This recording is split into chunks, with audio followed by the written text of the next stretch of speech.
become Biafra mission. After the declaration of the restoration of independence of Biafra, Biafra delegates in Finland will vote to adopt a new name for the liaison offices. Presumably, the name will become Biafra mission. Biafra mission, upon recognition of the Biafra government and the United States of Biafra, will become Biafra embassy. It is stage by stage. So I want those asking questions who do not understand how freedom is being fought to listen very attentively. We are going to be moving like a rocket going to the moon. The rocket will move and it will continue to dispatch particles by particles until it gets to the moon.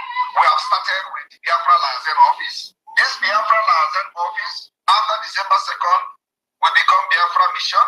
We don't know how many years or how many months it will take for the recognition of Biafra, and thereafter it will become the Biafra embassy. That is the three stage of the liaison office, the mission, and the embassy of Biafra. The stage of the government.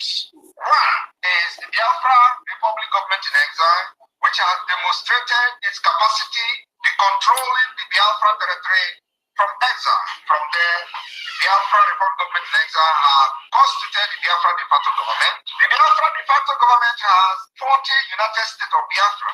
In each state, there are 15 counties. In each county, there is 5 districts, meaning in each state, there are 75 districts. Every district have a head, every county have a chairman, deputy, secretary, and so on and so forth. The same thing is applicable to the district head, deputy district head, secretary, and so on and so forth. It is a foundation, the process, the roadmap for those asking the roadmap.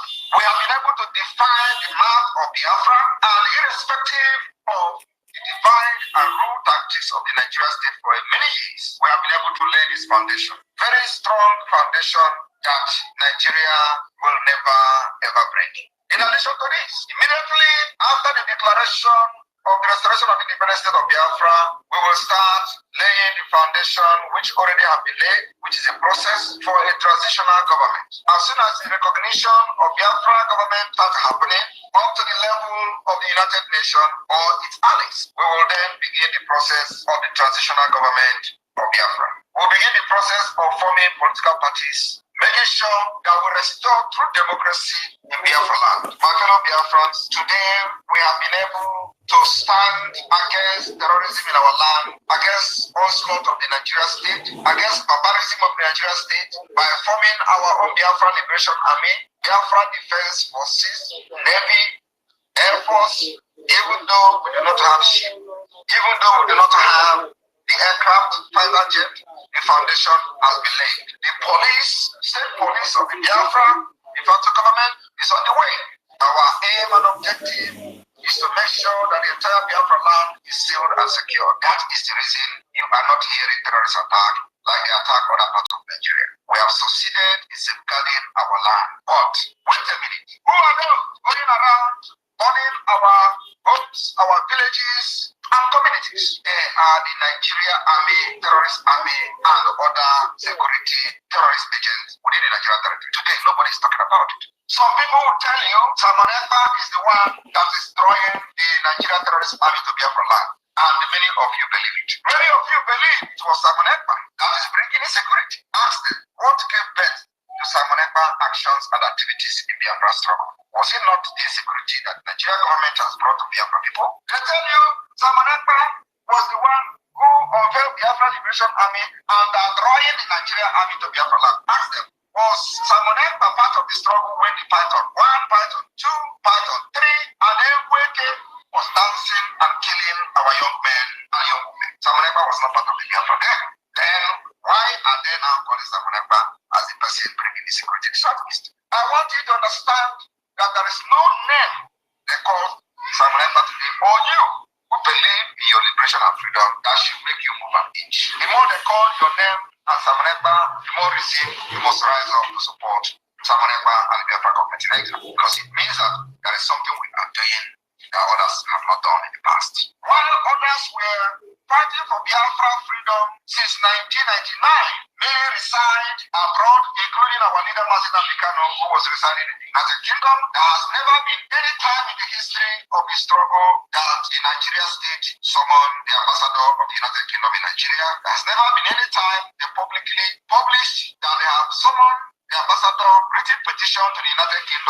the United Kingdom to come and arrest him, calling for the repatriation of Mazi Nnamdi Kanu that has never been since the start of the IPOB. But now, you see, every media in Nigeria, every illegitimate governor, every criminals, whenever opportunity is given to them to talk, they will call for the repatriation of Simon Ekpa. But since 1999 to 2012-13, when IPOB was formed, till the arrest of Mazi Nnamdi Kanu in 2015, till the kidnapping of Mazi Nnamdi Kanu in 2021, there has never been anywhere, any day, Biafra was discussed on the floor of the National Assembly. Our resolve, our resoluteness has made the issue of Biafra to become a topic at the National Assembly of Nigeria. It has never happened since after the war. The roadmap today, the activities of the Biafra Republic Government in Exile has pushed the illegitimate representative of Nigeria all over Nigeria states to be calling for restructuring. It has never happened in the past until now that the Biafra government in exile has come to take full responsibility and full charge for the liberation of Biafra. Today, they are discussing this constitution that, according to them, according to some people, was a military decree. The same restructuring that led to Biafra war, to the death of over 5 million Biafrans. Today, they are discussing it. And we have made it very clear the time for discussion over anything restructuring is over. I had a meeting with one of the most renounced policymakers from the United States. He was offering the possibility of restructuring. I rejected it. I said, the time for possible restructuring is over. What I'm looking for now is a complete freedom where our people can exercise their rights. We have to bring a true democracy in one country in Africa. Today, there is no African country that is practicing a true democracy. Biafra will be the first country in Africa, and other people will emulate Biafra at the end of the day. So, we are not going to overlook the problem and the threat to our life when we talk about restructuring. Now, what Biafra and myself stand for today is a complete freedom. Of course, after giving my reasons, which is very grounded in our predicament today, he agreed. The road is going to be tough. I said, we are not saying that the road is not going to be tough, but our stand must be made very clear to anybody who cares to listen. Those who want to use Takia that the Fulani have used to kill and invade land and grab and conquer, we can never succumb and fall for it. We are not going to be in any table with anybody discussing the restructuring of Nigeria. Nigeria can never restructure. You cannot restructure a faulty foundation. You can't build in a foundation that is broken. You can't build in a foundation where there is no concrete foundation to it. Nigeria remains a country that was built on lies, propaganda, and can never stand the test of time. And here is the test of time. The Biafra government in exile and the de facto government in the homeland has given Nigeria a test, and they are not standing it. Those of you in Biafra land that are making videos, when the Nigerian military, terrorist military comes to kill our people, make sure you make video and explain the content of the video in English, the understanding of the world. Not when you make video, you start speaking Igbo. Nobody understands you. Make video and explain even in broken English so that people can understand what you are talking about. We need those videos. If you can, but if you cannot, make sure you stay safe. Our fight is a fight to finish. I want to make it very clear that the fight we are fighting now is a fight to finish. And as time goes on, it will become very dangerous. Please stand very strong. We have defeated them. Are you not seeing it? Those of you in the affected area and communities, are you not seeing it? Do not be scared. Stay very strong and attack you Biafrans, because the more they attack me, blackmail me, the more you understand that Simon Ekpa remain the good guy. Why they have not protected other people in other Nigeria, they are more concerned about Biafra that have not witnessed any Fulani onslaught. Are you not surprised? Why others are being slaughtered in Jos, Zamfara, Niger State, Adamawa, and so on and so forth? The armored tanks are in Biafra land, looking for where nobody has actually witnessed Fulani onslaught since 2022. And the Biafra government and other pilot took over the affair of the Biafra struggle. I have read why some people are shouting, when ESN was there, they were only protecting the villages, the bushes, and all that. They did not attack the Nigerian army. And now, the Biafra Liberation Army is attacking the Nigerian army, and for that reason, they are invading our land. Look at those idiots. Ask them, when the ESN was there, were there not armored tanks running our villages, where Abba Kaere was leading them to kill the commanders of the ESN? You know, these idiots, they have no brain. Was Simon Ekpa part of what was happening there? The answer is no. How many commanders of the Eastern Security Network was killed before I took over the Biafra struggle? Many of them were killed. Their body displayed on social media, a mockery of the highest order, and we have come to restore the dignity of Biafra people. Since you took over the government and this administration, have you seen where they are displaying the body of any commander? The answer is no. Even when they go and capture innocent people and show them, it doesn't move anybody. It doesn't sell. But before, every blessed day, we saw Abakaire and his group running over our villages. These idiots and criminals has forgotten that just a few years ago, they go invade our villages, burn it down, kill commanders of the ESN. They drag their body on the street. They brag about it. They show it on social media. But today, it is not happening. We are not saying that we're not going to lose people. We're going to lose soldiers. But the fact is that if we lose one, Nigeria is losing 100. If we lose two, Nigeria is losing 150. If we lose three, Nigeria is losing 300. That is what is going on. And it will continue to be like that. You don't fight in a war like this and expect not to lose soldiers. You're going to lose soldiers. Like Martin Africano, who understood the fight very well, he said, they will kill us, we'll kill them, but at the end, Biafra will come. That's exactly what is going on. But our job as a government is to provide equipment, material, weapons that our army are going to use, so they will not die like children. Look at our land is with us. Why they come, they die. I want everybody to understand that the coming sit at home will be like never before. All that homework you think you are going to be used by the Nigerian state to blackmail Biafra, you are joking. They will kill you. We will still move on. Stay in your home so you will not fall a victim of the Nigerian terrorist state. Stay in your home so that you will not be used as a tool for propaganda. Stay in your home so you will live to see Biafra. Stay in your home so that your children, your siblings, and your families will be happy that you are still alive. Do not go, if you are serving Nigeria within Biafra territory, do not go to Secretariat because they are going to station their killer squad there to kill you, to blame it on someone else. No amount of propaganda and threat will make us back down on this at home. This at home will be very, very effective in Biafra land, and we will show the world as the illegitimate representative of Nigeria within Biafra land that we have legitimized them. Legitimization is what we are going to prove in the coming at home. Do not say we didn't warn you. Do not say we did not inform you. This is not the first time it is happening. It has happened in the past. They will only use you and use your body to do propaganda, and at the end of the day, nothing will happen. Sit at home, especially on the Friday, which is the 2nd of August. Our place is only Christians, traditional, and Jewish. That Friday, the last day, will mark the beginning of the cleansing of our land.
Thank you so much, fellow Biafrans. I welcome you back once again.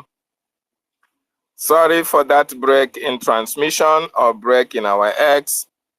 It is expected, but unfortunately, it came when I was not very close.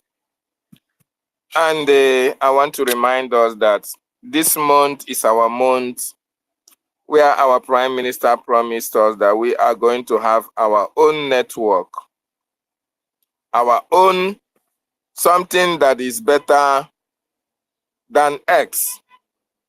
So they can do their worst this month.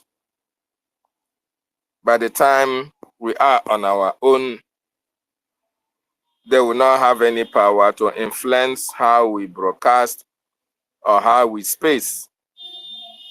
I salute each and every one of you once again. I welcome you back.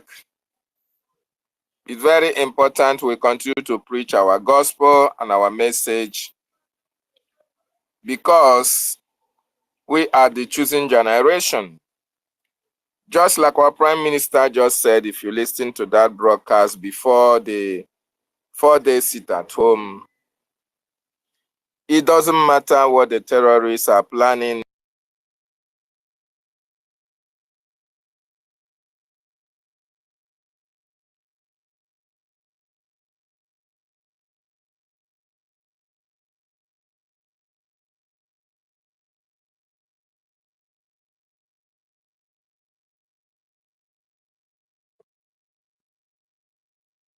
Hello, this a network again. You die.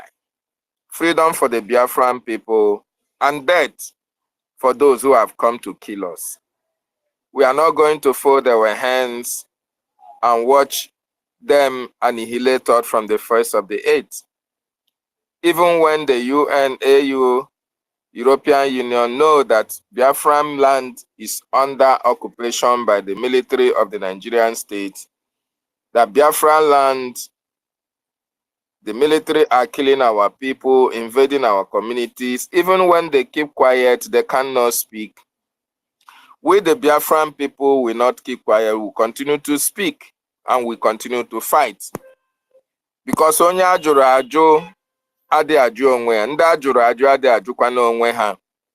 We will continue to fight with the last drop in our blood. And like our Prime Minister said, we are going to fear no foe. We only encourage our people to be mindful of their movement around the police stations, around the military checkpoints and barracks. Very, very important. As a matter of fact, we are preparing to speak in the language that will force the United Nations, the European Union into intervention. That language is very much approaching. That is why the government is asking Biafrans to loan them money to execute and prosecute this war. Very, very important. Both Biafrans and not Biafrans alike. If you want to have an opportunity of being a citizen by loan, as a friend of Biafra, this is an opportunity to bring your thousands of dollars as a loan to the government. The government will give you a certificate to acknowledge the receipt of your money so that you know when Biafra is restored, you will be repaid back with the same amount you loan the government. The government will top it 20. If you pay 20, you receive 40. If you loan Biafran 40, you receive 80. If you loan 30, you receive 60. Your money will be utilized effectively for the prosecution of the war. And as well, you get your money back in 100 folds. Very, very important. Why the United Nations are keeping mute over our plight? They are speaking about the Palestinians. They are speaking about the Ukrainians who are facing some kind of war, but they have not faced what Biafran people have faced. Ukrainians are an independent country. They have their resources. They have money. Other governments even loan them money. But we as Biafrans, We are not yet independent. It is only Biafrans that are funding the government that is defending them. And since the whole world is keeping quiet and keeping mute, don't want to come to our aid and rescue, don't want to speak for us, don't want to come and negotiate how Nigeria would be divided, they are waiting for us, all of us, to be killed, and we refuse to die. We refuse to be killed. That's why we have stood our ground to defend ourselves. And in no distant time, with the loan that you are giving to the government, we are going to speak to the world. We are going to speak to the nations of the world in the language that they will understand for intervention, because Nigeria will be destroyed completely. Nigeria will be obliterated from the face of this very earth. Very, very important that those who are at the helm of affairs or government of the world, both in the United Nations, AU and EU, should try and make sure that this news, this information gets to them on time, because the Biafran people can never succumb to intimidation. Neither are we going to succumb to this slavery of annihilation. Practically impossible. We are going to fight with the last drop of our blood. This is not 1967 to 70. We have advanced enough. We are now in every nook and cranny of this world. We are technologically advanced. We have the manpower, we have the resources, and we have the will and the zeal to fight for our freedom. And that is what we are doing, and that is what we will continue to do. The terrorists in our land, the promise we are going to make to each and every one of you is that all of you will be buried in Biafran soil. All of you will go down, because our volunteers will not watch you kill them. Our volunteers will defend our land with everything that they have got. We know the nook and crannies of Biafra land. We know all the korokoro that we are going to use to destroy you. You as a Nigerian, you as an Oduduwa person, you as an Hausa person, even you as a Biafran, who have joined the terrorist Nigerian state to come to your land and kill your people. The gods and goddesses of Biafra land will not watch you do that, as long as you match the soil in Biafra land, as long as you breathe the air in Biafra land, as long as you drink the water in Biafra land, and as long as the sun from the land of the rising sun shines on you, you can never succeed in your treachery. You can never succeed in your jihadism, in your jihad against our people. It is not going to work. You are going to die. Our gods, the forces in Biafra land will destroy you and your generation for standing against the children of light. Mazi Nnamdi Kanu has been in detention. What is his crime? Absolutely no crime at all. Then why is the world not speaking about a man who came to liberate his people? Why is Tifnubu, why is the Yoruba race, why are they keeping mute? Why have they not released Mazi Nnamdi Kanu? What is the crime that Mazi Nnamdi Kanu committed? Absolutely, he committed no crime. Mazi Nnamdi Kanu's continued detention is illegal, is unacceptable to the Biafran people, and is uncalled for. So we are asking that Mazi Nnamdi Kanu be freed. He deserves his freedom. He deserves to see his family. He deserves to go and treat himself. He deserves to go and be treated by specialists. self-preservation is not a crime. Self-determination is enshrined in international and local documents of freedom. Mazi Nnamdi Kanu was fighting freedom according to the principles of freedom fighting. Why do you have to go to Kenya and kidnap him and bring him down to Nigeria? Damning all the consequences of international criminal activity. You committed an international crime and you kidnapped a man who is fighting for the freedom of his people.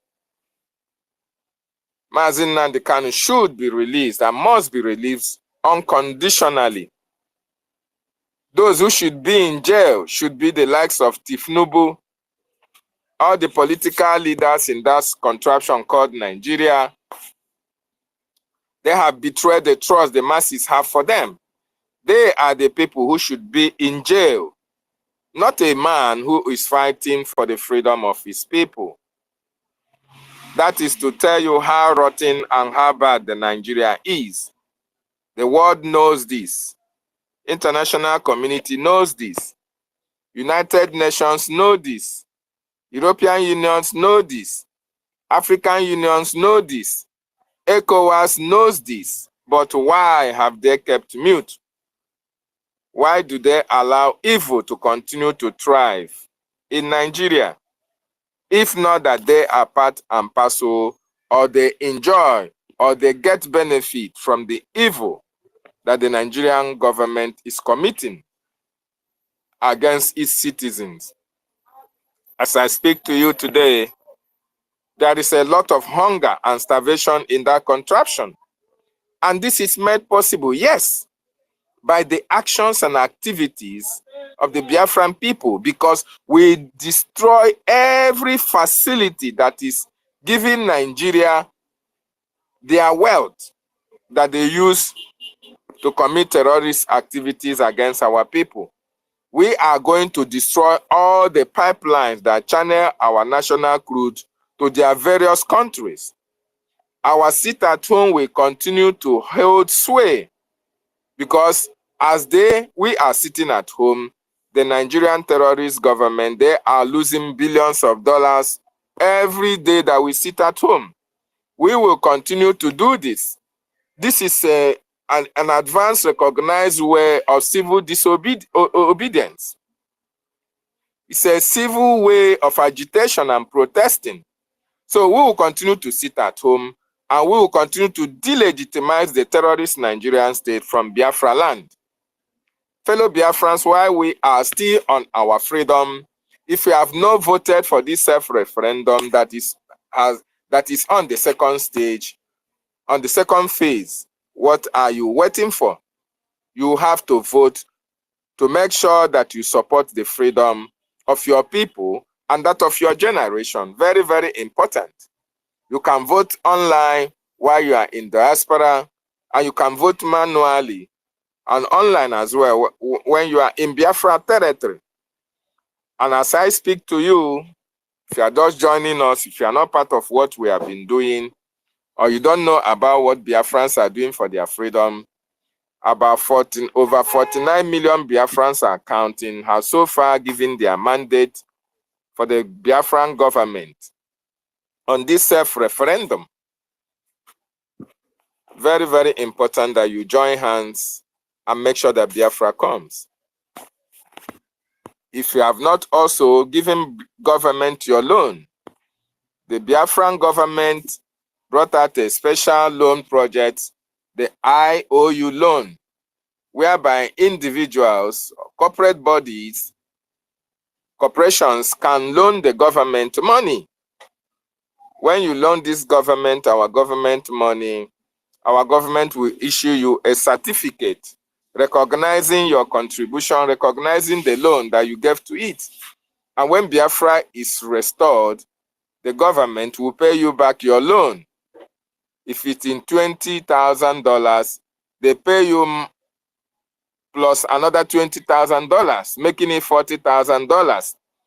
That is to tell you that the government prosecution of this world, The government takes it as if they have used your money to do business and brought more gains, more profit for you. So your money will be safe with the Biafran government. Very, very important. If you have not also registered for your ID card, the Biafran ID card, it is ongoing at this particular time. Those in Africa, $50, and those in the diaspora, $100. This is a way also of supporting the government while the government is prosecuting this war. Very, very important you support your ID card. As long as you are a Biafran and you are above 18 years of age, you are eligible to register for your ID card, to demand for the Biafran ID card. Very, very important. And the convention is coming up on November 29th to December 5th. If you have not registered for the convention, you go to our website and register to be part of those who will make history this December, to be part of those who will append their signature for the declaration of Biafra. We are history on the making. You have to be part of this history. Very, very important, wonderful people and lovers of freedom. I encourage each and every one of us to speak to your friends, speak to your families who can loan our government money so that the government can speak in the language that the international community will listen to. And that government is the destruction, total destruction of the Nigerian state. Because while the Nigerian state are killing our people, the international community are keeping mute as if nothing is happening. They want us to start destroying the facilities of Nigeria in Biafra land before they can intervene. And we can assure them that we know how to do that very, very best. We are going to destroy every trace of Nigeria in Biafra land. And we believe it is only then with the international community listening to us. And that is why if you are a Biafran and you want your government to speak in the language that the world will understand, this special IOU loan is very, very important that you queue in to it. Support the government with everything that you've got. Your money is secure with our government. Your money will help the government to bring Nigeria to their knees. Your money will help the government to destroy the terrorists in our land. Your money will help to keep the Biafran people safe. Wonderful Biafrans and lovers of freedom, and welcome you once again. Before I come to you, my professor, MID Briggs, I'll come to you, Brian, my co-host. You have the mic now. Thank you for coming back.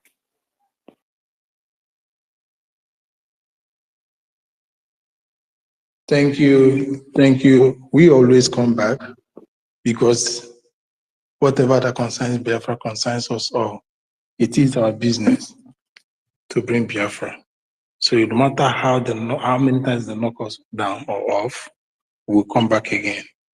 They'll get tired of us because we are consistent with our word and we are resolute with it. And we are brutal in our action.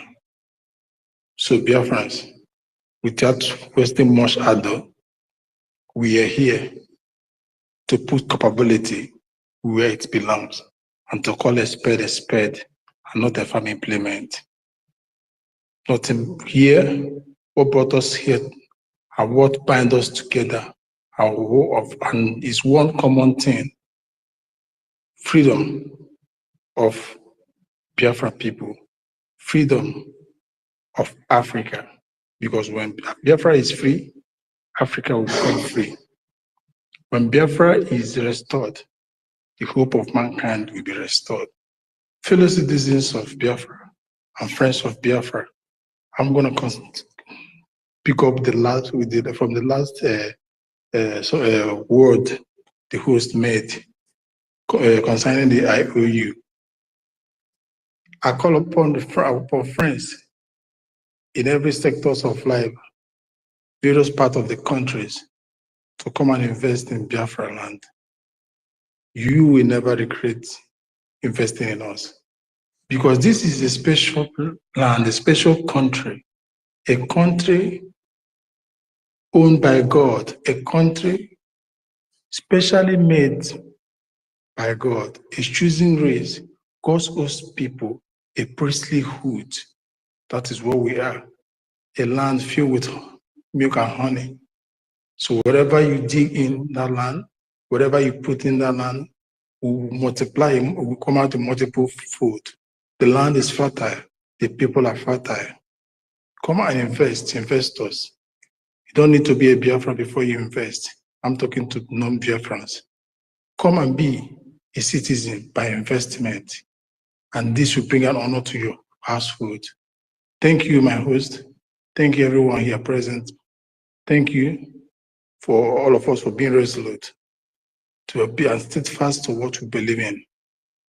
May God bless us and be with us as we dialogue into this topic. Thank you. I leave the mic to the host. Thank you. Thank you so much, a wonderful brother, a gallant Biafran Brian Williams, for that wonderful submission. I welcome you, MID Briggs. I welcome you, 555 Vision. I welcome you, the most articulate Snow, Mr. Snow. I welcome you, Simon Isidon. I welcome you, our own sister, Obi Chicago. I welcome you, Biafra Free Energy Tech. I welcome you, Sir William Cypril, Mazinko Dinamba, Los Cyprus. I welcome Executive. I welcome you, Ben Owabo, Mazi Anakolam, Anna Yopo. I welcome you, John Brilliant, Charles, Celine, Teddy Magala. I welcome you, Margaret. Make sure I welcome you, Bishop Atike. I welcome you, Emeka E. I welcome you, Vision Kelechi Ikechukwu Cletus. I welcome you, Okoli Chukuma Chuku. I welcome you, Okori Osinachi Lillian. Blessing. I welcome every one of you. Thank you for joining. Let's do topic to this. Let's do justice to this topic, brothers and sisters. United Nations, AU, European Union, why are they waiting for us to burn down the zoo before they can intervene? And if they don't know, MID Briggs is ready to destroy Nigeria with their innovation. They are fast preparing for the terrorist Nigerian state. MID Briggs, what do you have to say? I hope you are not going to take it lightly with that evil contraption, since the United Nations want us to destroy Nigeria. Are you ready, sir? The military chief, over to you, sir.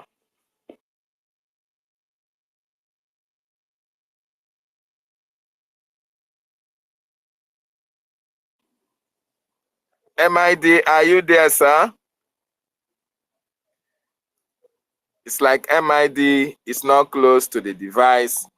So, wonderful people and lovers of freedom, why do the United Nations want us to destroy Nigeria before they can come to the negotiating table to intermediate in the negotiation for Biafra exit? Does it mean that the United Nations do not love the people in Africa? Does it mean that the life of people in Africa do not matter? Because if the life of people in Africa matters to them, they will not have waited so long. They will not allow people to be killed the way they are being killed in that Nigeria. Look at what is happening in Benue State. The community, half the community is in IDP camp. People are being killed like never before. People are being killed like animals. terrorists invade communities, kill women and children, even nursing mothers. A terrorist will get a woman that is breastfeeding a baby. They will kill the woman and leave the baby. Tell me, what is the essence? What crime has the woman committed? These people are barbaric. These people are evil. And that is why we don't want to be part of a contraption, a country that kills its own citizens. Very, very important. Sir Williams, thank you for joining. Yes, Sir William, just like I said, why do you think these people are keeping mute at this particular time? Do you think these people love Africa?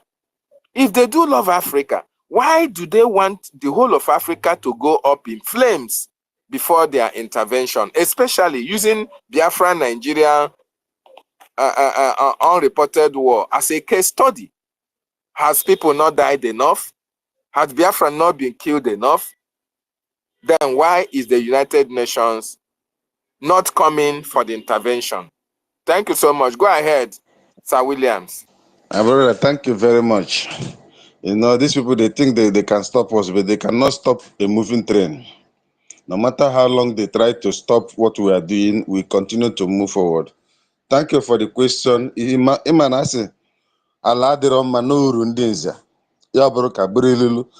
people cannot come to anybody's aid, you know.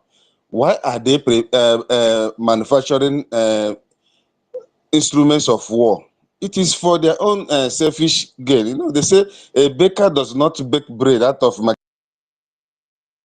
selfish interest, because you must use your money to buy the bread, even no matter how sweet it is. So it is not being magnanimous, it is selfish interest.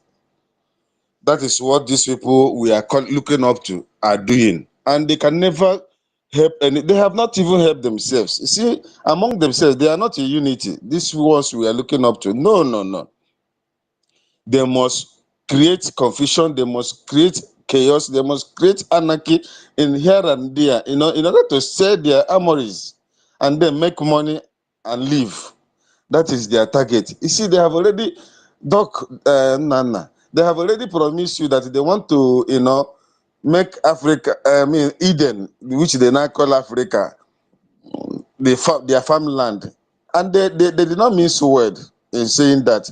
They have continued to bring all manner of death to us, from their botanical killing viruses, from their military killing viruses. Which, am I going to start naming all of them now? No, I don't have time for such. We all know how they brought death to us, through the food we eat, through the drink we drink, even through the air we breathe. They have polluted everything. These are the people who are, they are not human beings. These Caucasians, they are not human beings. I can tell you categorically, they are not human beings. Because we are the real human beings, because we have human sympathy. It is biological proclivity in us. You know, we are the children of EFIK-IBIBIO. We have human feelings. We don't kill our own. Instead, we banish them. But these people came, continue to kill us, and now turn around and say that we kill our own. You can imagine, it is lugubrious and ludicrous, you know, for us to even start taking of these people to come and help anybody. They cannot help themselves. How can they help us, the children of God? No, they cannot. So, my brother, the question he asked is up, but then those who don't know will never know that looking up to these people is, you know, chasing ambulance. Except the language they will understand is that language that suits me and you. And that language is water language. You know, I can remember, I think 2021 or 22 years, when I said in my revelation that unless Biafra land is cleansed, EFIK-IBIBIO will not come. And we are getting there. We will get there. And that language, the Janjaweed like, they will hear it. Starting from their enablers in our midst and their stooges that they have used over the years to steal what belongs to me and you, and then impoverish us to abject poverty, that you cannot even, you now continue to think of how to eat once a day or twice a day or 3 times, to the extent that these morons now come out to say they are protesting for hunger. You can imagine the opprobrium. It is opprobrious, you know, for even us aligning ourselves with the protest. No, no, no, we cannot do that, because we are not the zoo. Even though we are in the zoo, we are not of the zoo. We are Biafrans, and the Biafra we look up to. Have you been in prison before? When you come out, the freshness of air, the freedom, the freshness of freedom of air, you will value it more than the food you are eating in the prison. I have been there, even as a lawyer. I've been there when the zoo conspired against me and locked me up for 3 weeks, and they thought I would never come out. But I came out, you know, warned them in the case. My wife said I should not press charges for my life. I kept quiet because I know that they will send their killers to trace where you are and then eliminate you.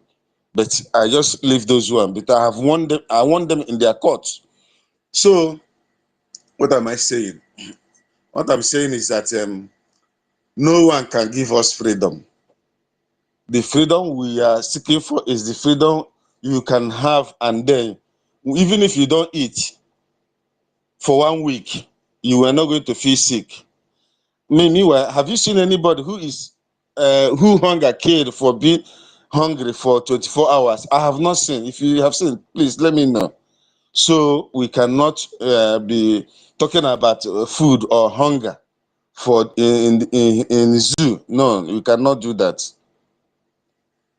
The freedom we are asking for is the freedom that only us will get.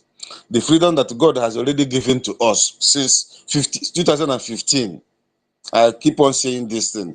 I know people will say, what kind of human being is this? Yes, the day they accepted to give Tinubu the president to succeed the late Buhari was the day Biafra came. But most people will not see it, because it means that they wanted to use, you know, they used Gowan before as a food to fight the children of God. So they now want to use Tinubu, but Tinubu will disappoint them. And already they are already started fighting him by the protests, the Gumi and the Air of Fire and all the Janjaweeds have programmed and spent so much billions to propagate. So we are not looking at Uche face, even though we have Uche here. I'm sorry about it, but you know, it's a normal balance. We say we know they see Uche face. We cannot expect somebody who does not even have freedom to give us freedom. You cannot. We say Nimo Dotukono Habet. You cannot give what you don't have. You cannot keep something on nothing and expect it to stand. It can never stand. So the freedom we seek is the freedom Elohim has given us. Not that he will give us. No, he has already given it to us. I want us to understand this. And no one can stop it. This freedom must be celebrated, and come what may, we must all celebrate it and dance in the street. So, Doc, I don't know if there's any other question, so that although I have derailed from my line of thought, is there any other question so that I can continue from there? Maybe I'll remember other things. Otherwise, let the symbol of knowledge and wisdom to speak, the Prof. MID. Thank you very much.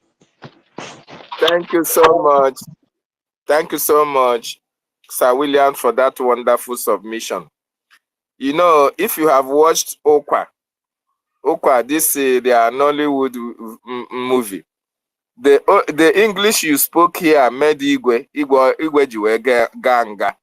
It is obvious that English put Igwe in turmoil, put Igwe in very big problem. You having to speak that language here, it means that the Nigerian state is in a very big problem. Nigeria is in a very big mess. because they are not going to come out from the problem that is facing them. Biafran people can never allow Nigeria to breathe anymore, because Nigeria have murdered sleep. Nigeria have murdered our people. Now, Nigeria have murdered most of our brains. Nigeria have murdered innovation. And Nigeria will never, ever sleep again. It is very, very opprobrious. So Nigeria agagonga. Thank you so much, Sir William, for that wonderful submission. MID Briggs, are you close to the mic, sir? If you are close to the mic, please take it off from there, sir. You are welcome. It's like MID is not close to the mic. The most articulate minister, Snow, I welcome you to the mic. Thank you so much, sir. You have the mic, sir. Yes, David and my brother, Homeland, I greet you all. Good morning. Brian Williams, Sir Williams, 555 Vision, everybody on the space. Ekenemun, Mazenye Kachi, I see you, fun girl. All of us here, Anna making everybody, good morning from this side. Because, you know, when topics like this come up, there's so much to dig into this. Now I'm going to just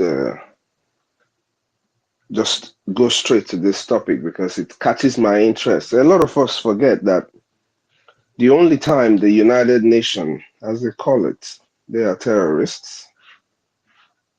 The only time they started noticing what we were doing was when our people started sitting at home. When we told our people not to contest, to be a part of that, whatever they called it, an election that they did with Peter Obi in it. The 2023 deceit that Peter Obi took advantage of our people, went and made an agreement for himself, confused the people that he was contesting for presidency.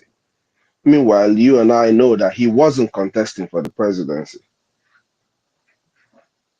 Which presidency of a company? Because Nigeria is a company, Nigeria is not a country. That's why they go to their charlatan house for interview. You go for your bosses to interview the manager of the company. You know? So they used P2B and did all of that. But even in the midst of all of that, we were able to convince our people, over 20 million people out of 25 million who registered to vote, not to contest, not to be a part of that election. And our people listened. That was when they started noticing the whole shambolic thing they were writing then. So UN and all these people, I don't regard them for anything. First of all, you have to condemn 1967 to 70. First of all, we're still talking about the Holocaust. What happened about 1967 to 70 to my people? What about it? Kemakia, Konamankuzu Makia. Burundi in their numbers, in millions, starved over 3 million children to death. Up to today, none of these people are talking about it like they are talking about the Hindios or Mesil.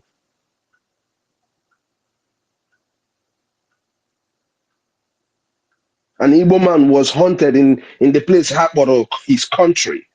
Do you know what it means to be hunted?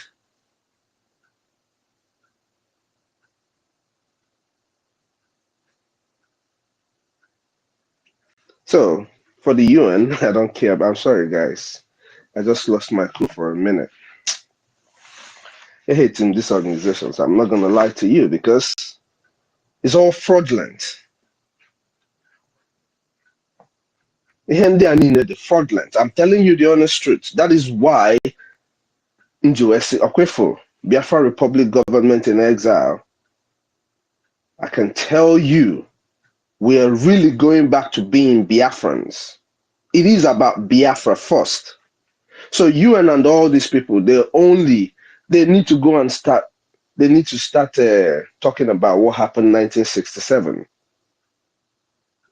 See how Kugodu Makia, let them condemn it. So in a nutshell, Ndi are not coming for us. Your freedom, nobody will give you your freedom. Nobody negotiates your freedom for you. Nobody negotiates your freedom for you. If India now, how about them making sure that Nnamdi Kanu, who has not done anything, is out from Nigerian grip? UN and Nigeria 6 months to release Mazi Nnamdi Kanu. Have we forgotten about it? KFFA may go since then.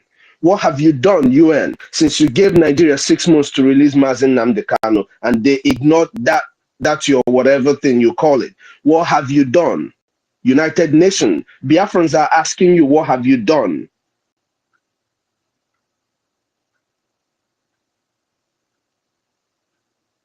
So Nigeria is above the UN. Hey, that's funny. What a monster Nigeria is. Unfortunately, Biafra, this same Biafra, we're making sure that they don't exist no more. Please, my people, the only language these people will understand is the language that is making them speak right now. That language that is making them speak right now is the only language they will understand. Language of Batobie, language of freedom. The language of our Prime Minister is the language of freedom. The man who understands the right for a person to defend himself, to stand up for his own.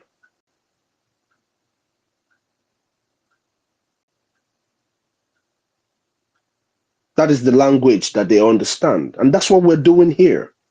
We're speaking the language of Obatobie. We're educating our people the importance of them realizing that our support to our freedom is the most important thing at this point. Wherever you are in the world, look around you.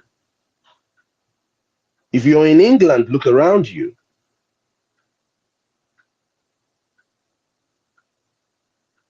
The curse upon Britain is already on them. So if you're living in Britain, look around you.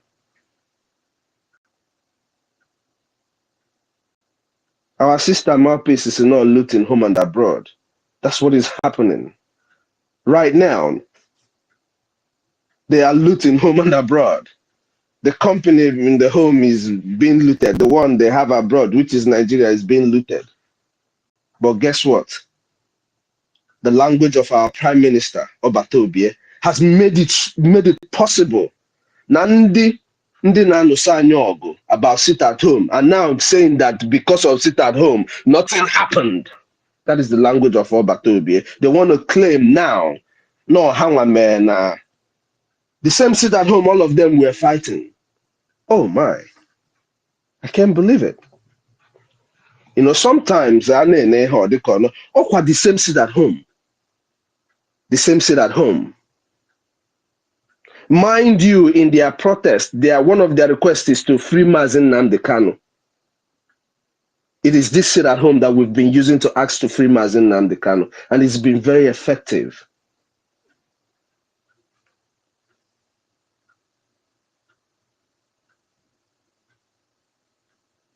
In Dubai,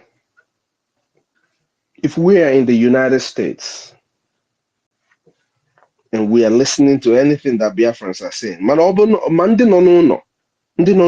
guy, or your friends, or one negi, Joya, are you supporting Biafra?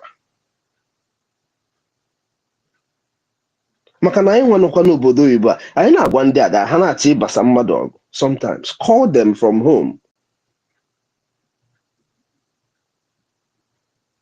Why support Biafra? Because at the end of the day, Biafra is here already.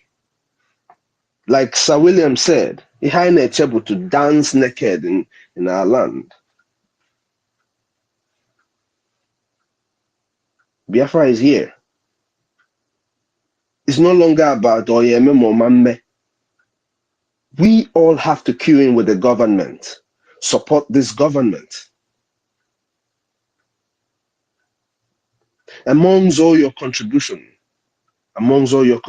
you know your friends who you know can give us $50 a week. I need 50,000 men who are going to be consistent, whether Mehen or Med is leaving your account. Amongst all your contribution, this is your liberation tax. We have youths, I could see youths no gan no boda. Gas stand in for our brothers, no nime bush, no. We're supposed to have men, guys, youths,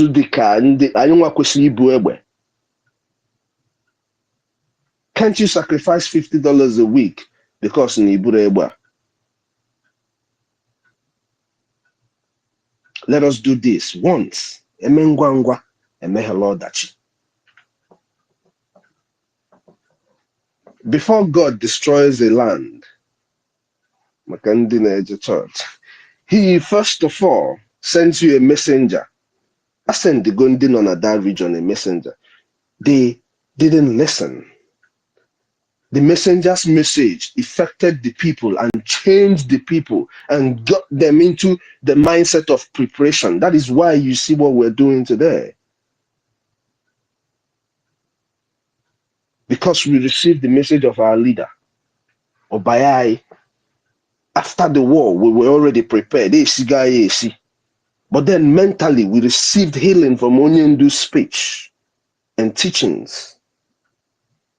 Now, because Nefe Galante, Onyenwanye is Nyeganye a warrior. The warrior is Obatobie. And we must all queue around this young man. He is the chosen warrior. There's no two ways about it. So, ebe ọbụla ị nọ, jikene onwe gị. Ihe a na-egbu ndị mmadụ na north and it's not happening in your hometown. Who is making sure that that is happening? The only stories you hear about killing in our land bụ ndị amị Igbo. Ma ndị ebube nkịta, all this rubbish that they instituted. That is when you hear about killings in our land. So why are we not thinking about all of these things and coming to conclusions? IPOB when Mazi Nnamdi Kanu was there. What do you think Mazi Nnamdi Kanu would want? If you have ever listened to Mazi Nnamdi Kanu, what do you think he would want at this point? Bikun, kanyime nungwangwa, kaimehelodachi. You know? They've taught us all these things. I'm sorry, David, I'm taking longer than I expected. But they've taught us most of these things. They are lined words and statements that speak to what we need to do. And you come a million or more fufu. Okwamuna gi wete, iwete nwanne gi wete onye wete ya gbakọ nwanne anyị aka. Ayeme ha kwesị ime. That is how it's done.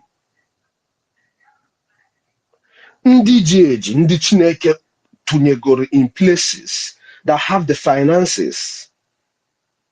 Mana, they don't have the heart to let go of their finances. Queue in on our IOU loan.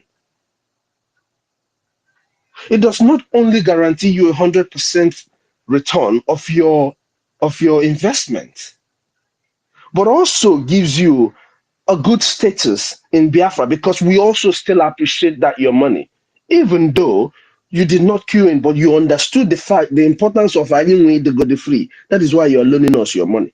So loan us your money. If God has blessed you, because loan us your money. You can loan us money without your name. Just hold your receipt. We are a digital country. In our analog country. Our database. Everything is in the system. Or to every in abroad, wherever you are, that's how the government of Biafra is. Whatever is happening is in the system. So as long as you have your number, I can make sure no, you can loan us money with your nickname, with Alpha Bonate, or with Alpha Nwage. Make this investment for your child. Queue in with the IOU loan. The only language these people you are mentioning will understand is no. And in ways, if I know, it is over. We can't take it no more. That's why we are defending our land. And we're going to keep doing it. Kaicheta, every single bullet thrown from any gun does not come back. Kaine bullets. In terms of the logistics of the military, how do you think that over 120,000 men and women who are fighting to defend the land would be feeding if we're not doing our parts? Now, a consistency where they're very, very important. So, we are still advocating every Biafran.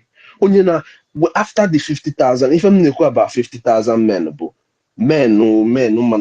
only boys man are fan on the United States, and you go out every weekend, you can make more than whatever. You understand what I mean? But as you're making it, we put $50 near your BLT. This is my BLT, $50, because I am supposed to be a soldier back home, and I am not there back home. We can do it. Then every other person, no $5, $10, your coffee money, and you call my million or both. When you go, or course, and you call my million or both. Without any command million, when I get my achieve. Ego, Kejanogo. War is fought in two fronts.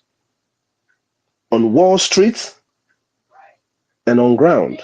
So, Obuna your boot are on ground. If your boot is not on ground, make sure your wallet is speaking for the Biafran people. Onanugo. All the very, very important. Obatobe is the man. He is the finisher. He is here to finish the job. Obumakolo or Lusigia. He is here to finish it. If I ne kuzubu ka eme ngwa ka eme hello dachi. Dalono Biafrans, thank you for having me. David, I'm sorry I took so long, but it is very, very important. I matter the importance of funding. If funded, this government is going to help us a lot as Biafrans. Dalono everybody. Thank you so much, the most articulate Minister Snow. Yes, when I was saying it, a lot of people may think I was lying, but a minister of the Biafran Republic government in exile, the policymakers of our government have been able to reiterate that and stressed on that. You get 100% in your investment into the Biafran government by giving the Biafran government the loan to execute this war that the terrorist Nigerian states have brought to us. And it will go down well in history for you and as well as your children, because the government will also issue you a certificate of recognition of your contribution towards that prosecution of the war. This is for Biafrans and not Biafrans as well. Brian Williams, I know you have something to say. Come to think about it. The EU, just like our Minister Snow said, they have not been able to speak about the genocide that happened between 1967 to 1970. They have not been able to at least accept that there was a genocide committed against our people. Is it now that they are going to speak? Are we supposed to be waiting for them to speak before we can be able to do anything? Just like those who are saying, oh, this referendum, who is in charge, who is conducting it? Brian, do you think that we, waiting for the United Nations, European Union, or African Union to speak before we can act, do you think that would be for the best interest of the Biafran people? Go ahead, my co-host. Thank you so much. Yeah, thank you for the question. in that case, I will answer that question with question again before I go in deep. Understand? Do you expect outsider to come into your family and solve the affair of your family when the house is on fire? The question is no. These people, let's go in deep into who really these people are. This organization and people are created for common interest, for one particular purpose in life. Well, what is that purpose? The purpose of stealing, theft, extorting what is in African land for their own benefit. Forget about what they call their names. Forget about that they brought every part of the world into it. 195 countries of the world into the organization called United Nations. Out of that 195 countries of the world, I think 2 are observed nations, meaning that 193 are active members. Now let's go into the action of these people. This organization was formed in 1945. How did they play this role? They came and tell you that yes, we are here for interest of the world to make sure that peace coexists within every country. Security councils of the world. Out of 193 active members, 5 chose themselves as a permanent members of the Security Councils. Permanent members of the Security Council. 5 countries made themselves permanent, meaning that they can never be moved. They are the founders, they are the owners. Who are these 5 people? These 5 people are the final decision makers, or whatever you can call it. The United States is among, France is among, United Kingdom is among, Russia is among, and China, yes, it's the 5th. 5 permanent Security Councils of United Nations. United Nations, unapologetically, I say you meant no well for Africans. You were formed based on the Berlin Conference. After that has happened, you saw the part. In fact, the United Nations is a continuation of Berlin Conference. Yes, they use it's just a modifying name to come and take what is in people's land and impoverish them forever. And they will impoverish you, but after taking what is in your land, they will not give it to you as what? A loan, or what was the language you normally use to give aid? They have taken your natural resources on raw one. They give you aid from it, a piece. You all can see. I don't know if you are going to see what one of their trucks then in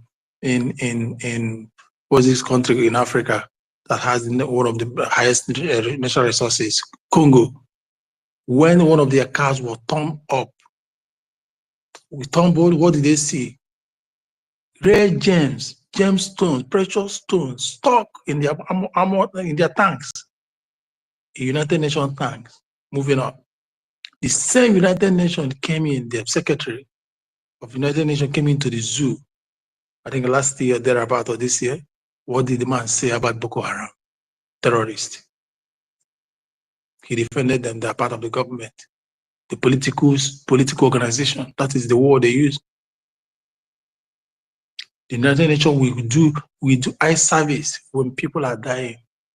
These organizations have been bought over. I don't care if they come after my page or whatever, they write me. At this point, they think that we're afraid of death. I've lived for long in my life. I've celebrated many Xmas. If I die today, I don't die young, but I'm not going to die. I would never, because I will live in Biafra for the next 80-something years to add to my own, or become 100 or something. So to you, United Nations, we Biafrans are not afraid of you. We are not even fully hoping in you Because if we would have laid all our hope in you, Biafrans, Biafra would never be achieved or actualized. Moves would never be made because you will never answer to the cries of people. It seems you people enjoy seeing people slaughtered, murdered, men, and you'll be issuing words that has no, as in you issuing statement that has no backup, has no authority. But it's only in Africa because you need Africa to be poor. You need Africa to be reduced, the population to be reduced. So when war comes, it is your benefit. Let me just tell you people, let me tell you my people here, let me tell you, for every war that is happening in every part of the world, people are benefiting from it, countries are benefiting from it. You want to ask me how? Okay, let me just give you for example now. Let me use the United States of America for example now. Let me tell you something. When America gives you 20 to 30 billion aid or support during the war, that money is not going cash, it's not the physical cash to your account, to the country's account. Those money we go to the arms. Who are the arms? The arms are the countries in a company in the United States that produces arms. Part of the money will go to those companies to produce an arm for those conflict countries. And what does that mean? The economy of the United States is circulating. Then for the food, they will give it to the food industry still in the United States of America. What does it mean again? The country is enriching themselves. And you people are over there killing yourselves. That's why so common man that doesn't know the politics or history or how things being done will be thinking that, oh, they give them 30 billion, 10 billion, 80 billion. This is the support. Everybody, this is politics. Biafra has decided decided for long that their head will not be used in politics. And if we must die honorably. And that is what we're doing today, defending ourselves rather than to die as chickens in the house, folding hands. So this is what it's become. See, I can remember the only time the United Nations have played an active role was during the time of Kofi Annan. He was a bit just, calling it as in fair in his words, because I think he was the only Africa that man protected Africa interest then. During the time of 1997, Kofi Annan from Ghana. Ban Ki-moon came out after him, I think, from South Korea. That one didn't even make a shift. Or this one here now. Coming to African Union, there's nothing like African Union. African Unions are slaves to the United Nations. African Union, this pot-belly person, stomach infrastructure, leaders that are, men that their hands and legs are shaking. Take for example, Tinubu, and then is he not the one of is he not the head of the African Union?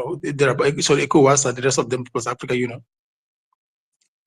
A man that is gullible, a man that is a man that even when his body is shaking, he's peeing, he's having so much health problem, and they have studied enough. Yet you want to steal again for the 100 generation to come. Tinubu, see that oil well you have bought, Owando and the rest of them, and the one you established in Malta, it is of no use because we are taking over our land, and no drop of barrel will come to you. You will never mine in our land. You only do what is in your land.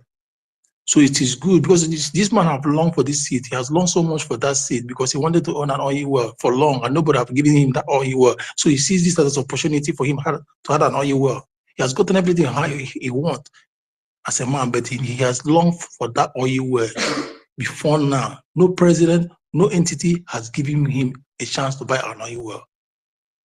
So that is why the time came. He has taken over 100% of Egypt, Owando.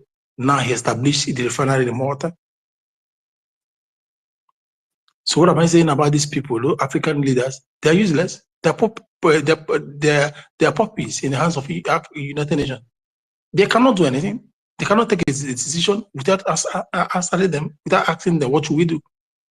Let's go to Burkina Faso and Mali. What is happening over there? Do they have a say of their own? Is it not United Nations and the rest of them that was pushing them, telling them what to do? Knowing vividly See that these people, this country in Africa is fighting for the betterment of the people, that they want to be in charge of what is there, what belongs to them and their natural resources. They want to control it. They want to better the life of the people and the people unborn. They want to give them social amenities. You people derive joy seeing us cry, seeing people dying, seeing children. Where you know that in your land, in your soil, you have what it takes to better the life of people. United Nations will say to you, no. The same people, the same organizations, several organizations have been formed with the evil intention to impoverish the Africans. It's just like when it comes to IMF, International Monetary Fund. You need BIAFRA countries and BIAFRA, they be giving you loan, giving you loan, but they want to service that loan is of high cost. No country comes out of those loans they give them because you are meant to remain poor. With the loans they are giving to you, you can never service it and your country will remain poor. If America takes 750 billion to 750 trillion dollar loan for IMF, it doesn't matter because one question is this: on what currency did that loan come with? It is still in dollar. So dollar is which country's currency? Is still United States of America. Who mints the dollar? United States mint their money. So if they like, they let them be as in have the natural debt of 700 something trillion. It's very easy to be paid to pay off because it's their currency and they mint it. But you, Africa, one, they force you to devalue your currency to make it worthless, for you to find it very difficult to even pay once it is devalued. And the kind of service charge, oh God help me. This is what these people, so what these things have been formed for what? For one purpose, to make sure that Africa doesn't escape poverty. European Union, all of us can maybe witness a man from European Union stated clearly to the national television world that Africa needs to be poor for Europe to progress. Africa was in a word, must, M-U-S-T, it is a must, a command, that's in a word. The phrase was used clearly that nothing, as in, is not negotiable. It can never, as in, it is a need that needs to happen to be carried out. These people must be poor because of what? Because of what they have in their soil. Africans, sometimes I ask myself, why are we so afraid of seasoned bread? If we must die, let us die once, but then let us get what we want. When we rise up, we say enough is enough, we can push everybody. There is no world without Africa. There is no world. I mean, go and find it, the capital W-O-R-L-D, no world without Africa.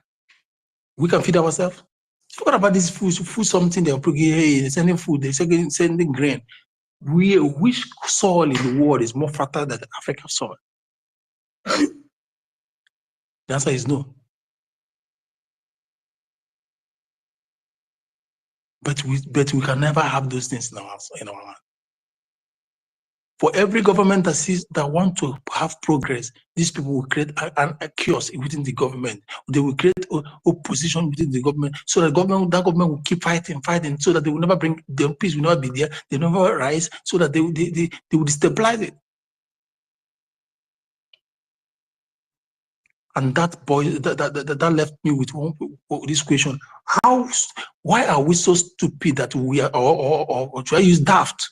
That you be paid to destroy the livelihood of your people because of penny in your account. You went and raised militias to fight your country. The same thing that is happening in our government now, Biafra government. You know that the good of Biafra will be better your life, better your people. Yet you went and took money to fight the government, to fight Simon Ekpa, to fight his cabinet. Now let me ask you, that money that you were paid, Do you still have it? The amount, is it still there? And now let me ask you, that money you were paid, were you made the richest man on earth? Were you made the richest man in Africa? Were you even made the richest man in Nigeria? Through those penny you received, through that money, through that bribe you received. If you start building a project through those penny, you will still be hunger for more. Why can't you be reasonable for once? Why can't you reject evil before evil chooses you? And if they come forcing you into it, say no. Why can't you think? European Union.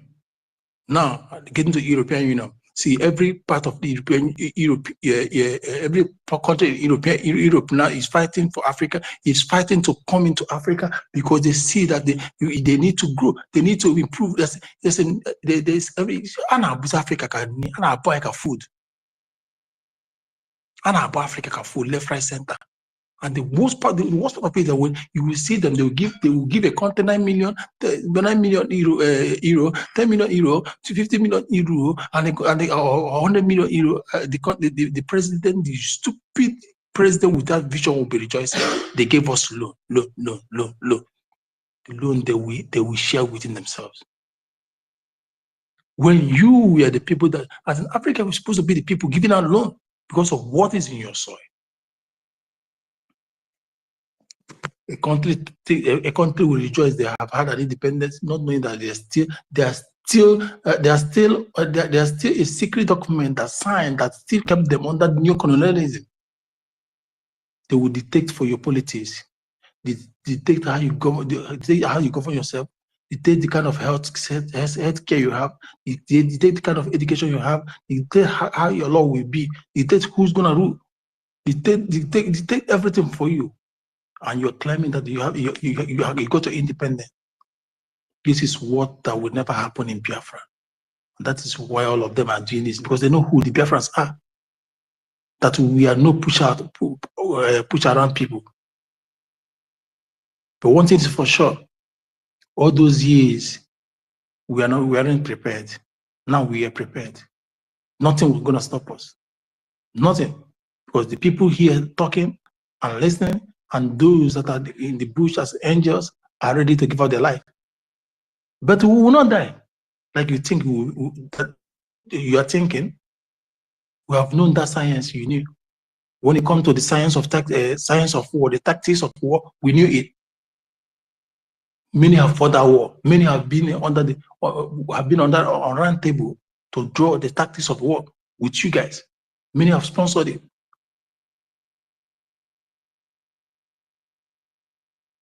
Don't worry, we'll get to those things you have. We'll get to where you guys are. Those things you have, we're going to have it. ICBM, we're going to have our own, our better own. Your F-35, we're going to produce our own F-35. Just name it. So to you, United Nations, African Union, European Union, if you're waiting for the language, before you intervene, give your intervention. We have written our template, we have written our constitution, we have written our ideas, we have written our laws and rules, we have decided we have taken in our hands, our official in our hands, we have taken everything. We don't need to depend on you guys. You guys will hear it, whether you recognize it or not. You must be first. And if you like, go and plan whatever country you want to plan to come and barricade. No need, no blockade. It's not going to happen. It was us that, see, let me tell you, Biafra, let me tell you, that word you heard, food blockade, never existed before 1967, 1970, any country of war. Even in the First World War, there wasn't like that word, food blockade never existed. It was after 1970 that they used that food blockade to become a tool of war. They saw it in Africa. They saw it in Biafra. They use us as a practical. They used it as an experiment on us. Oh, this can be used as a tool of war, as a tactics, both in science tactics and the rest. And that is why today they're fighting tooth and nail. They're fighting. They're running together to make sure that the food blockade is not. It does not happen in Palestine, the terrorist country. It does not happen in Ukraine and the rest of them. But when it comes to Africans are meant to die like fishes and whatever. African life doesn't matter. In fact, to get everything right, foolish leaders of Africa must start by changing the name Africa. Because when you get your name right, you get everything right. Answering that name they gave to you, the Greeks and the Romans, will still keep you. That's him.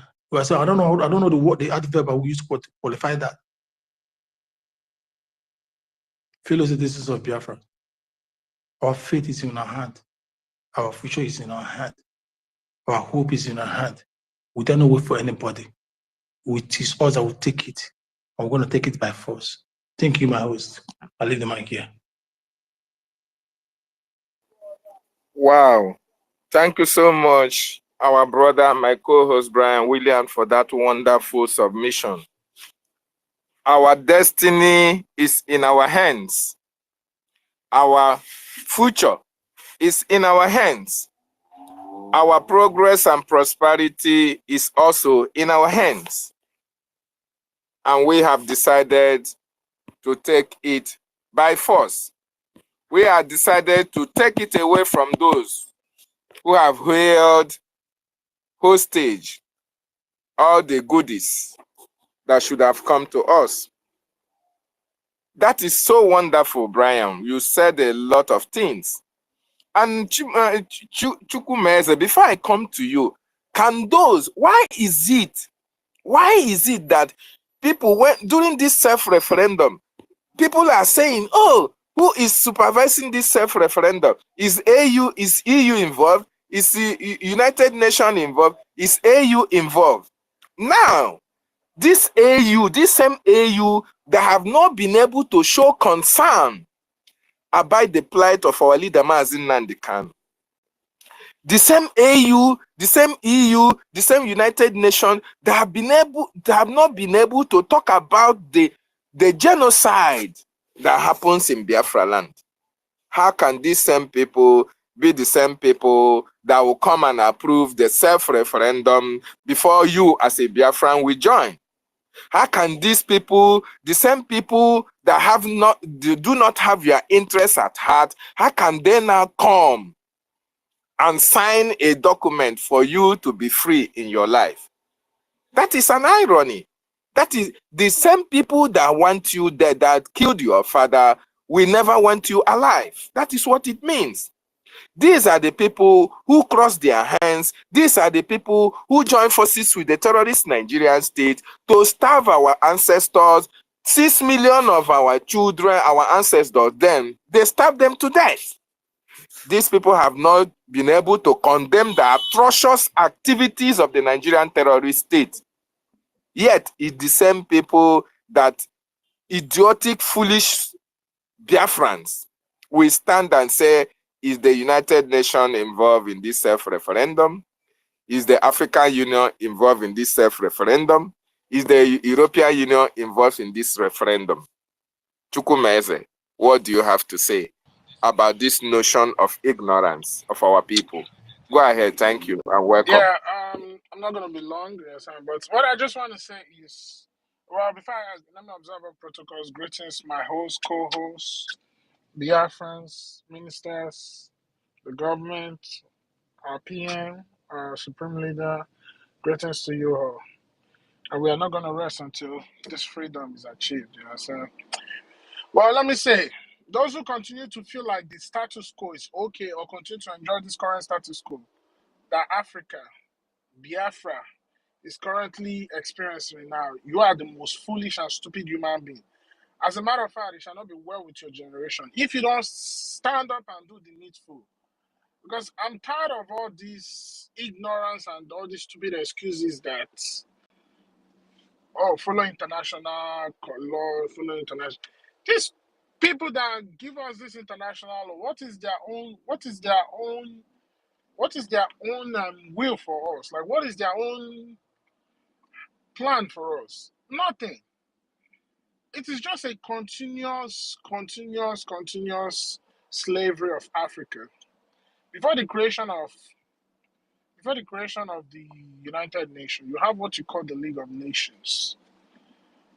What led to the creation of the United Nations? As a matter of fact, the discussion to create the United Nations was done here in the United States after the Second World War between certain people, the British Prime Minister, the American President, and some of them. Why? So that they will still continue the slavery, but give it a different face. But indirectly, they have a common cause. After the League of Nations collapsed, there was more yearning for freedom. What did they do? They started creating United Nations to just include those people so that those people will keep their mouths quiet to the evil that they know they continue to perpetrate in Africa. Africa don't know who they are. Like I said, the worst thing ever happened to us is religion. Apart from religion, our Ben Goodman, oh, we love people, we like to welcome people. All that nonsense is going to stop after the liberation of Biafra, because we can see what has happened and how far it has brought us. Our land has been desolated, everything. I want to tell you something.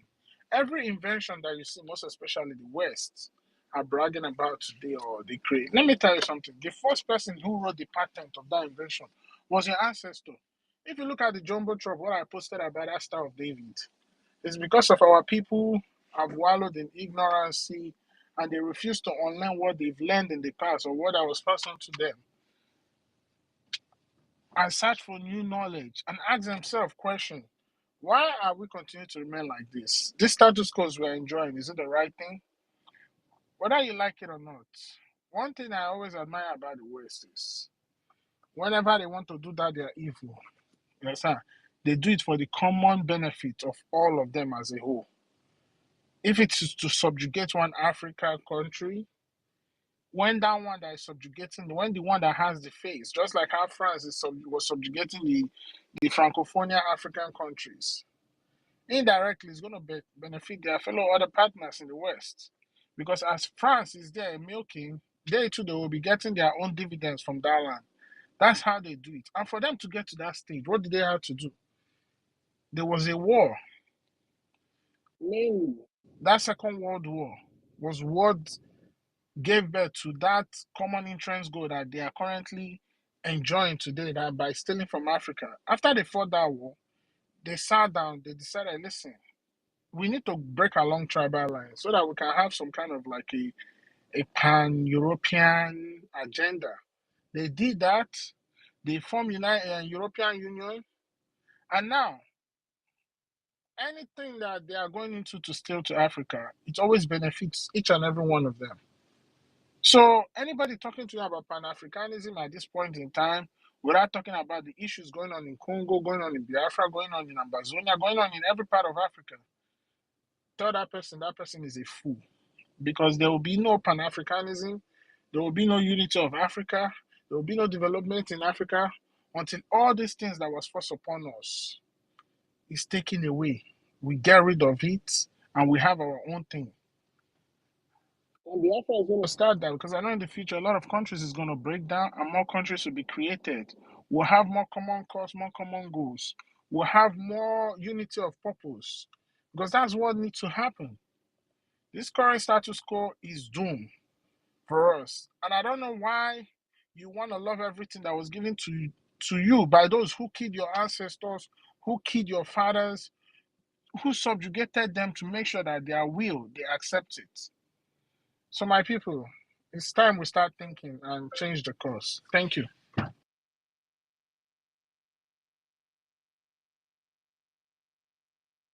Thank you so much, Chukwumeze, for that wonderful submission. Our people, it's time we can start to change the course. It's time we tell these people who call themselves world powers, international organizations that feel that they have the final say to the decisions of other nations or emerging nations. It's time we call their bluff. They are not responsible for us. They do not determine our freedom. We, the Biafran people, determines our freedom. They are just there for their own selfish and personal interests. These people have been part and parcel of the terrorist Nigerian state. These people do not have the interests of the world at heart. These people are so concerned about money that the terrorist state deposit into their private account.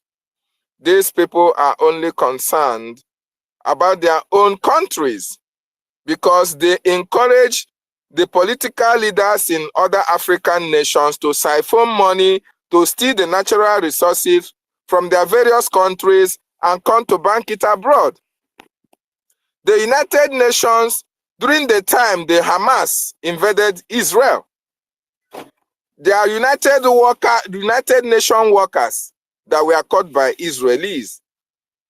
These people were caught sending arms, part and parcel of Hamas. So how can these people who are part of the terrorist countries of the world now come and add to your freedom? How can they speak for us? How can they intervene in a situation whereby they have interest? Their interest is that we are killed and our natural resources stolen and taken and given to them. These are the interests that they have in Africa. How can people who make themselves permanent members of the United Nations, who sit there and discuss the affairs of every other nation, how they divide the wealth of other nations, how they intervene in the activities of other nations? These are the people, like Brian said, these are the people who derive joy in making sure that is unrest in so many countries, in making sure that other countries in Africa are at war because they themselves gain from the war. They use the opportunity to sell their arms and ammunition.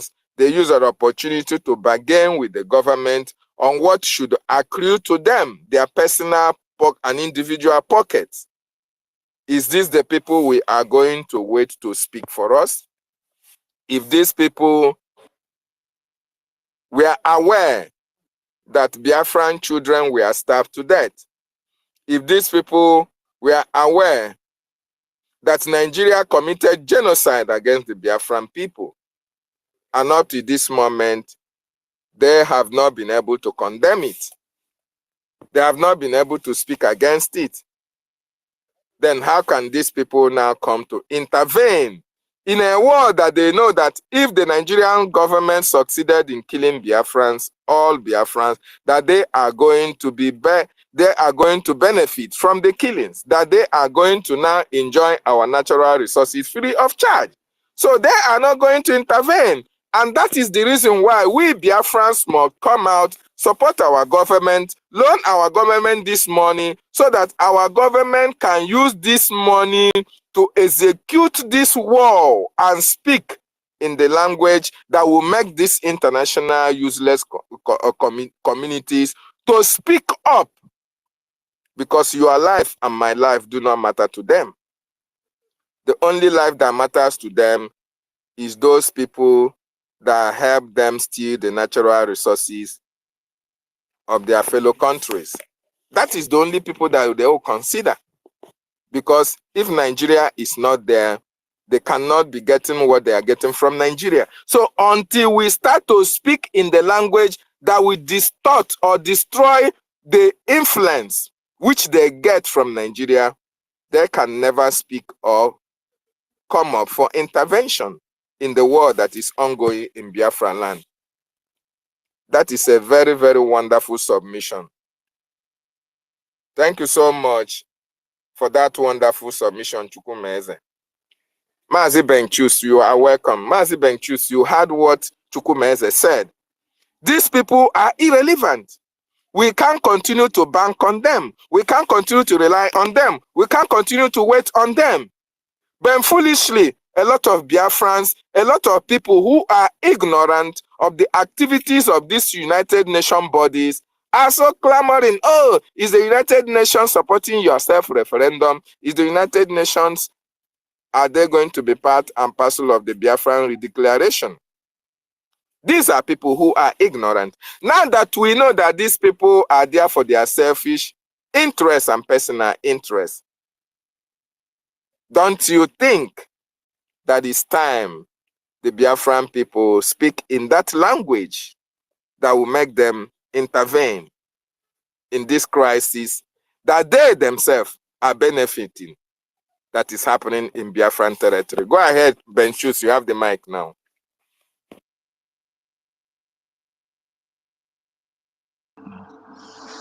Yeah, thank you so much, Master Jedi. You know, like the question you asked, what is UN doing and what is OAU doing?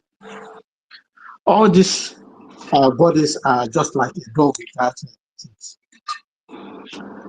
I'm sorry to say this. If anyone in this struggle at this moment still asking and looking for any UN or OAU to make any comments or ask who is supervising the self-referendum, I think I will call that person a dundee. That person is completely a dundee. During the time Mazi Nnamdi Kanu was preaching to everyone, he has been mentioning this all along, that we shouldn't look at these people. We don't care about them. He has friends. He has been there, time without number. And some people working there tell him, hey man, go home and do your assignment with your people. If you are waiting for UN or OAU to do something for you, you are just joking. So, and our PM is a man who understands the handwriting of the wall, who picked that very message immediately, you know, and said, no, this is what we are going to do. So let no one start thinking, making that kind of oh, UN is going to do this. That is nonsense. We have chosen the right path, and what we are doing is the right thing. Nobody, just mark my word, nobody is going to ask you, oh, how much, or how did they divide that that lion they killed in the bush? What people is after is to have their own share. We are going home. We are going home. So we don't have anybody to supervise our self-referendum. We are already out from Nigeria. That is what is killing them. Can you imagine during the pandemic, how many presidents all over the world that is against the so-called injections they bring to poison the whole world? They make sure they kill all of them. Some people who didn't support them. Now everybody has knew the kind of game Biget and his co plotted in COVID-19. So we shouldn't look at them to do whatever we are about to do. We are going home. Thank you so much, David. Let me drop my mic here. Thank you so much, fellow Biafrans. You have listened to Benchus. We should not be looking at these people because they are irrelevant in our struggle and liberation. And these people can never support our liberation. They can never support our freedom. Because that Nigeria is boiling there are people who are benefiting from it. If Nigeria should subdue Biafra, these people are the people who will pump champagne and celebrate with Nigeria. So we don't expect these people who are directly and indirectly telling us that our life do not matter. We don't expect them to have a say in the way that we do our things, in the way that we live. Even when they come out and say, oh, do not fight again, we are going to negotiate. No! We are going to demonstrate to Nigeria that yes, we are ready for our freedom. And there is nothing that can change our freedom. Very, very important. Oban Anaga, before I come to you, sir, you have heard what Benchu said. Are we ready for our freedom? Why is our people not supporting this government the way it should be? Although our people are waking up now. Why is our people, most of our people, still living in the dark? Especially those of them in the political cycle. And those of them who call themselves British. Why are they not seeing the handwriting on the wall? Why do they still believe that someday it is going to be a miracle and Nigeria is going to be together? Is that the case? Is that the case? Okpan, you have the mic now. Go ahead and speak.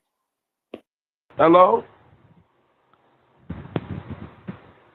Okpan, are you yes, there? Yeah, I'm here. Can you hear me? Yes, go ahead. Is that Udo?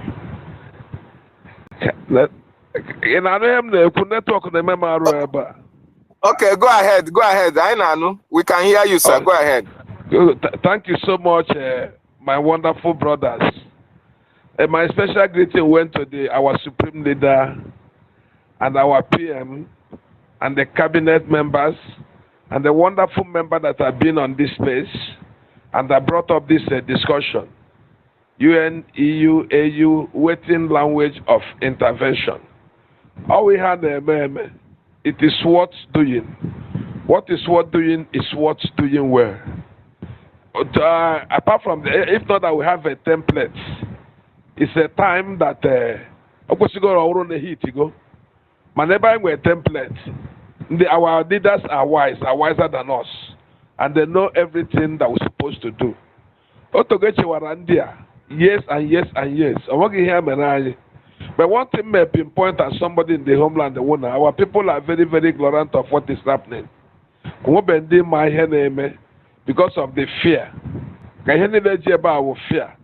Everybody will dance in our tune after December 2nd because Enugu, part of Enugu district, in there, so many places. Now, somebody from today, now, and they nowhere. Here they may say, we have a phone, okay? And they want to stop you, they collect your phone. After going through your phone, no one knows anything Biafra, they will shoot you instantly. And nobody is reporting that. And this is what is happening. This is send a voice message to me, call me that I should be very, very careful. Possibly, I should hide my phone for them. I'm saying, nobody is taking my phone. So the issue is that this is our last battle. It's either we do it or we perish. And we must do it. And the time is now. We don't have to be waiting for anybody or anything at all. What importance is the EU for us? What important is the EU for us? What important is the European Union for us? So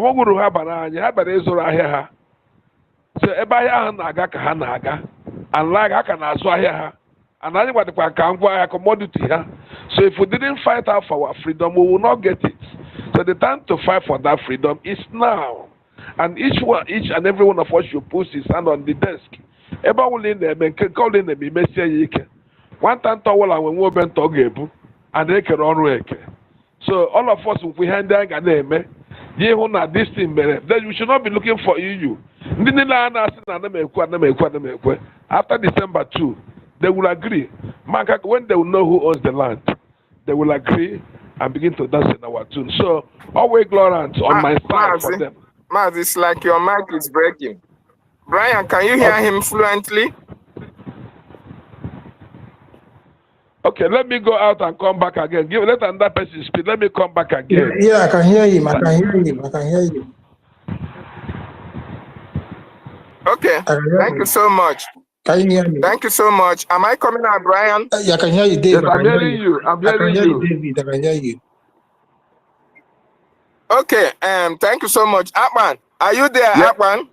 I'm here. Okpan, I'm here. Okay. The name is Okpan. Okay, make your submission, Sam. Very well. Are you hearing me very well now? I can't hear you. Can you hear me now? Is the speakers? It's cutting from my Okay, side. let me drop and come back. Okay, go on. I can hear you. Let me go out and come back. So that okay. Okay, David, you wanna say something, or you wanna give mic to somebody else? David, are you there? David, that seems they are dealing with you now. Okay, while we wait for David to show up, refresh his stuff. Biafrans, we will continue this preaching, this evangelization. We will never stop, because we are, like I said, we are choosing nation. We are God's own nation, a choosing race, and a priestly people. What I mean, a priestly people, I don't mean every Biafra is born with the oil on his head as an anointed. Every Biafra is born with that. You are a priest from birth. No, I don't mean Reverend Father.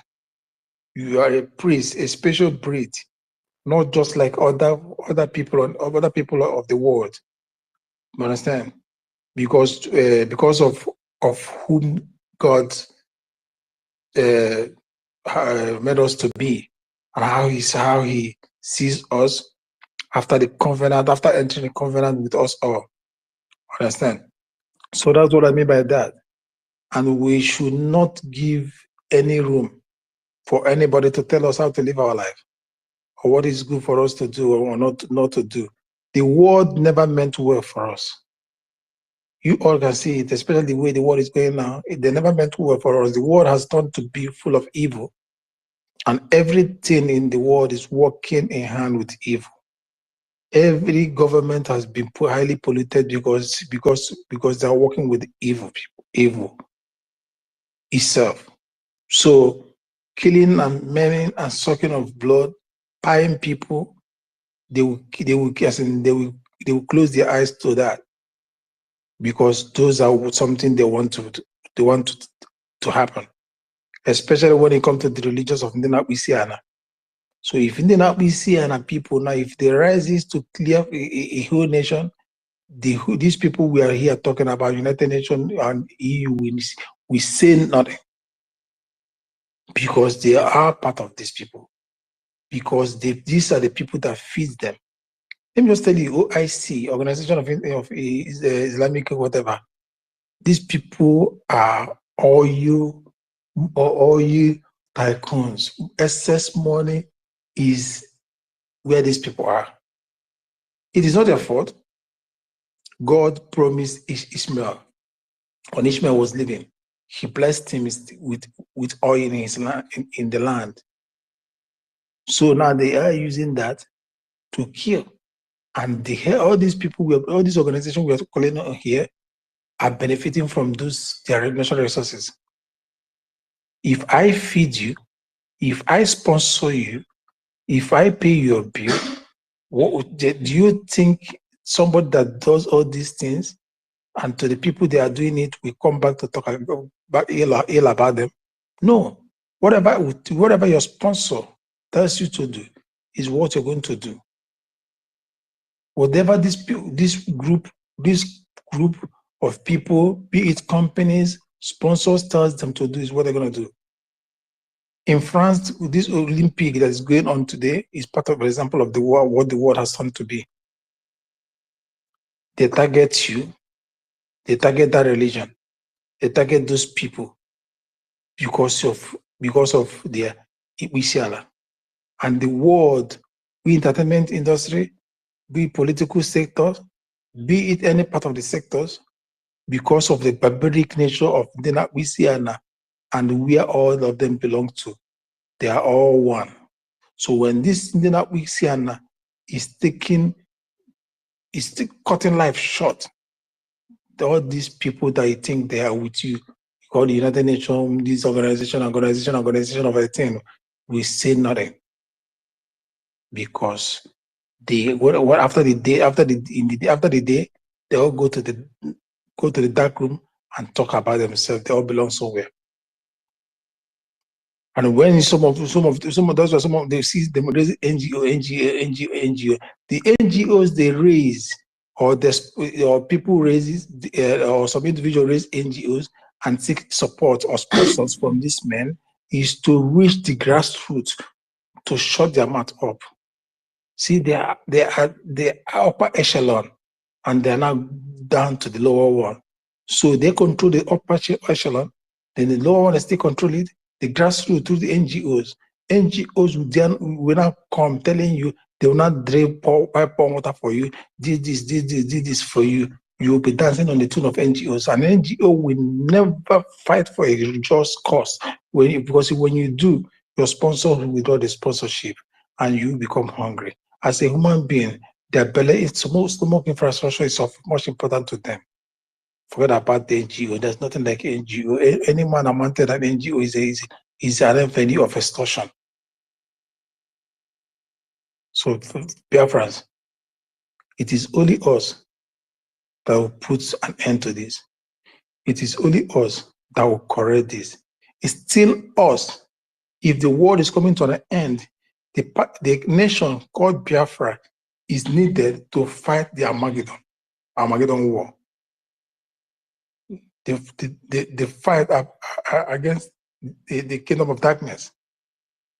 Biafra is the people of light. We are light. So we are needed. Because we shall be partaker of that war. We shall be the partaker of the new kingdom to come. So sometimes after reasoning and going through a lot of things, in my only hour, I said, this is the time. And God knows that it's time. That's why he marshaled the men out and the leader out, because the time has come. And everything that's happening is happening because it's the time. Everything happens for a reason. No coincidence. Everything about our liberation happens for a reason. No coincidence. It was predestined from the ab initio and for the creator of heaven and earth. So nothing like magic. The coming of Onyendu. Okay, let me start from the coming of Wazirike, the voice. I call the Wazirike man the voice in the wilderness. Although he took money, understand, but he's a voice in the wilderness, making a way for Onyendu to come. And then Onyendu came, put on the ground, reach everywhere that it's supposed to reach, touch everything that's supposed to be touched, moving very fast God made him to move on his speed because there is no time. And when they thought they have gotten Judas among his disciples, they now strike him. They struck him, thinking that it will be like what they did to Yeshua, that when Judas came, they will cripple him. Whatever thing that is not destined will never happen.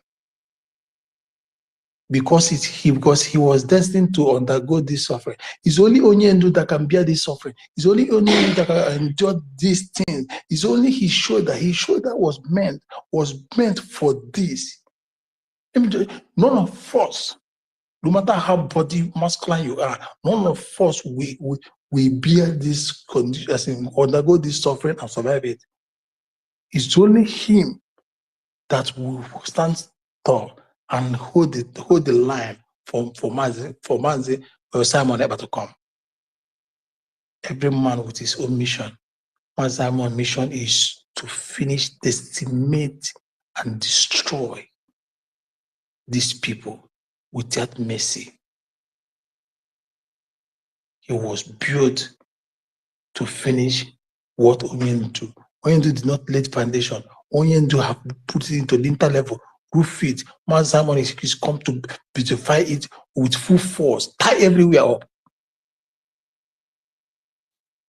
So Biafra, it is the template of heaven that's being handed to this man, and no force of darkness can hold it down. We all are opportune to be among the living, to march into this great country. There's no time. We are running out of time.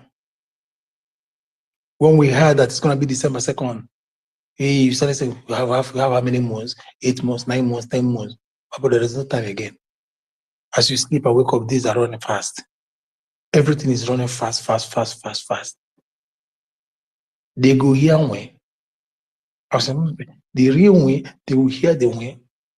Because now, people that will rise after December 2nd, in fact, in their mind now, the mind of those people is still like a watermelon. But that December 2nd, their mind will be like a stone.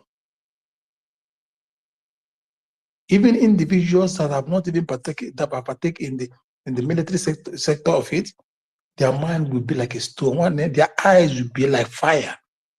That is what is going to be like in life of every Biafran. Their eyes, God will turn it to fire. Everybody will see no reason to leave after Biafra unless Biafra comes. And when people start to reason like this, who are you? What battalion do you think you can send to win the army of voluntary to win voluntary army? Their morale is as high as mountain Everest. You can't bring them down. The zoo knows what we're talking about. They are afraid of it. The world have tested it. The United Kingdom have given them every template, every tactics. They have supplied them secretly. Men, they have told them, they have given them link to where to go and get warlikes, war missionaries. They went, some part of South Africa, some part of Africa, they went. These men, or you call it European Union, they know where to get missionaries. In order to, because they don't want to come forward. Let it not be that they are the ones that send their men, but they know where to get the militias because they are the ones that created those militias and they are the ones sponsoring those ones. They will tell you, go and pack this militia. We have already spoken to them. Do you know how many militia that came to Biafra land? They never went home the way they came. And these people know what the link they gave to them. They are saying, telling them they will bring this. Forget that these people are coming now. They will destroy the Biafra people. How many do you know that came? Yet Biafra line of force is still standing. If God did not say so, no matter how we hustle, no matter how knowledgeable we are, no matter how automobo I pekaro, and we will fall. We will fall. Just in before even the trick of our eye, we will fall. But because it is an appropriate time and the days have come, there's nothing a man, no born of a woman or spirit will bring this defense as in the line of defense down. Speed is what we are pushing now to us, and now it seems that if let's us wind this is put fast forward the hand of time. So we'll go home. The days ahead. In fact, they are already close ourselves. So Biafrans, it's only us who decide if we're going by the next second, or we're going the next 1 week, or we're going the next day. Everything is now in our hands. In the command, when I mean our hand by the commander, because everybody, every organization must have a commander. Everything now is in our commander's hand, prime minister's hand. It's us now, because when the gods are with you, one day, nobody can be against you. That is exactly what is happening now. Every being is with Biafra. Every spirit is the Biafra. Even those sucking evil, those blood sucking spirits, they are with Biafra, because they know when the zoos are falling, they are sucking them. They are sucking their blood.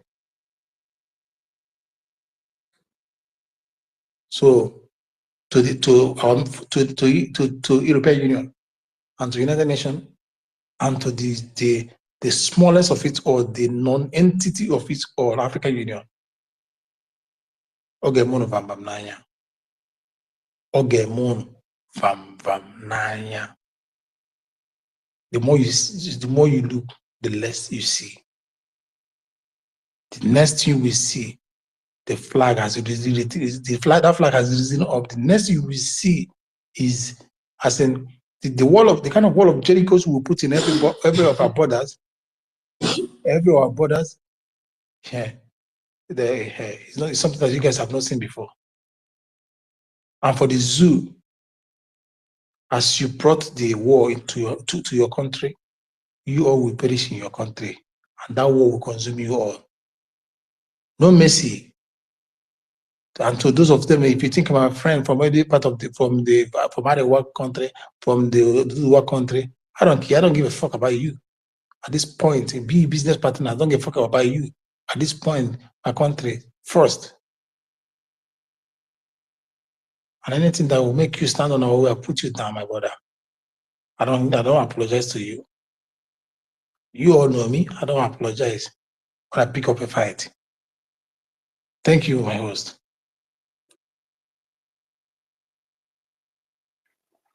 Thank you so much. Can you hear me? Yeah, I can hear you. Go on. I can hear you. Able? Yes, I can hear you. Go on.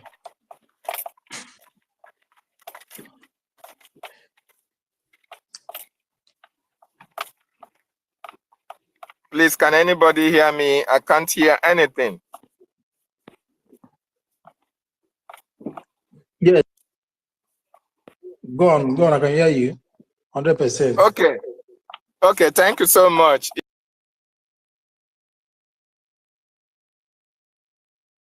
At your table. If you look at the topic, sir, the European Union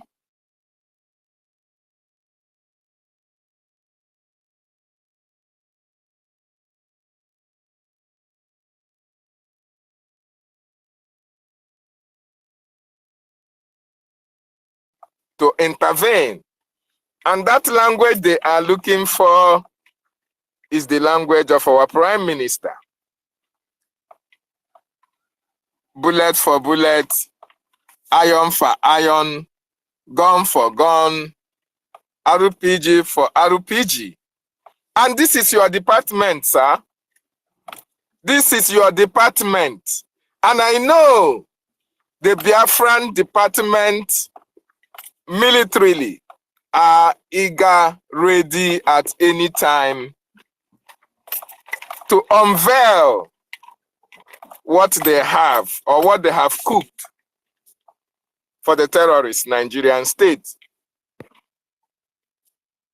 It's like MID, if you are close to your mic, sir. I hope the military of Biafra is really prepared to give it to the Nigerian terrorist state, Woto, because that is the only language the United Nations, the African Union, and European Union would like to hear when the Woto is going on in every government houses, in every military barracks in Biafra land. I believe then they can now come and listen and call for ceasefire and intervention. Do you have anything to say to that, sir? MID, the mic is yours, sir. Yeah, I'm just coming in right now. All I know is that we should not be waiting for UN or African Union, to decide for us. But it is left for us to decide our FATE, meaning our fate, to decide our destiny. That is what you call self-determination, the base of self-determination substantiated on natural law, or what you call consuetude, meaning that if you see your forefathers or our fathers protect themselves with what you call obejiri, or what you call the rod, or what you call the protective measure against the enemies. If enemy is coming to do away with the lives of your children, you should not be waiting for any law for you to be proactive. You have to defend yourself. That is the meaning of the natural law. So we are not waiting for them, but the United Nations Charter has been made in such a way that favored the Western world. In the sense that in their countries, brothers and sisters, what they teach children is not block rosary. They don't teach the children of Italiano or the children of Germania or the children of Americano block rosary. There is nothing like block rosary center in any place in Italy, but in Nigeria, there are block rosary centers. That block rosary center is called Takia system. Deception centers and entities, Sunday schools, each and every one of us know what you call John chapter 11 verse 35. But Italiano children don't know what is written in John chapter 11 verse 35. I am telling you, in John chapter 11 verse 35 is written, Jesus wept. I have it in my module oblongata. In John chapter 17 verse 5, or John chapter 5 verse 17, it's written, for God so loved the world that he gave it his only begotten son, that whosoever believe in him shall never perish but will have eternal life. There is German citizen, there is no Italian citizen, there is no American citizen that knows this quotation offhand, but we know it. That is the reason why we defend what we're supposed not to defend. And that thing we're defending can never save us in this perilous time. The United Nations cannot come. The African Union neither can come. But it is we that will come by the time we understand to do the needful, which stands from understanding the mission of Biafra and defending Biafra in secularum. Thank you.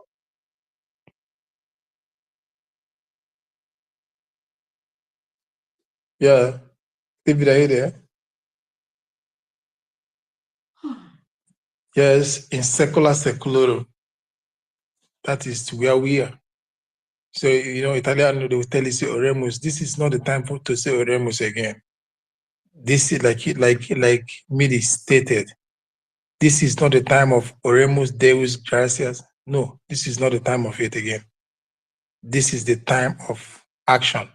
And in that action, we are bringing forth the law of Moses.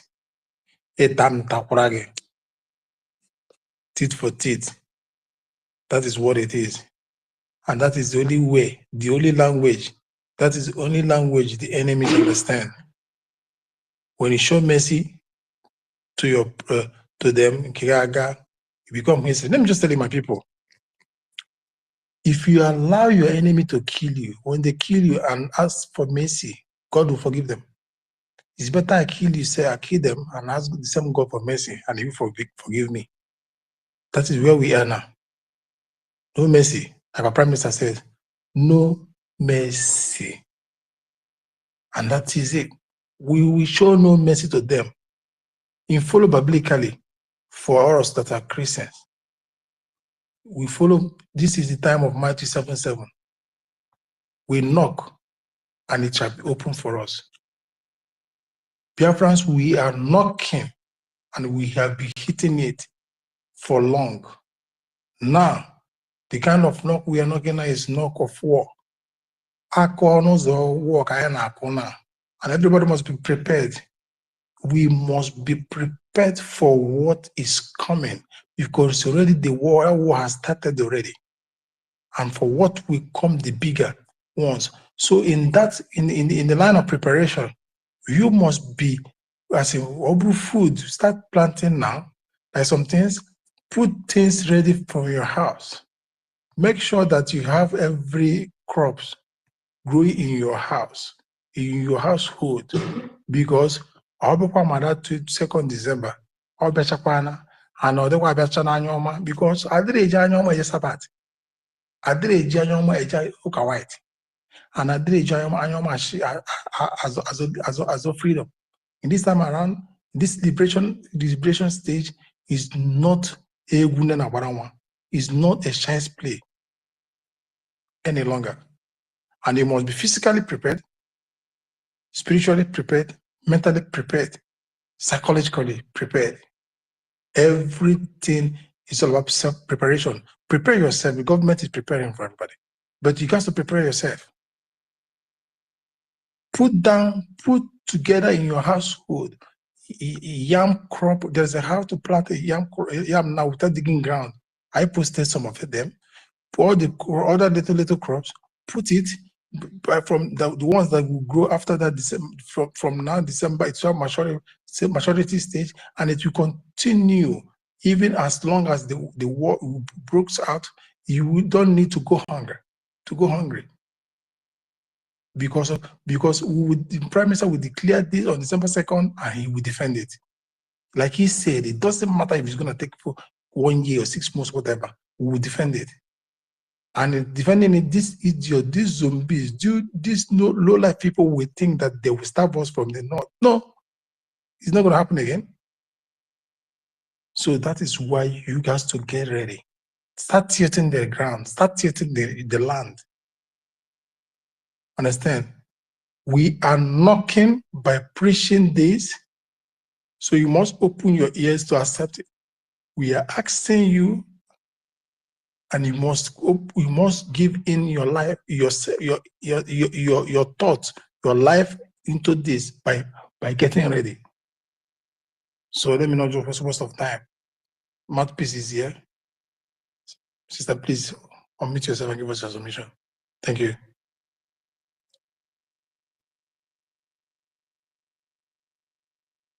Thank you so much, my wonderful people. Can you hear me?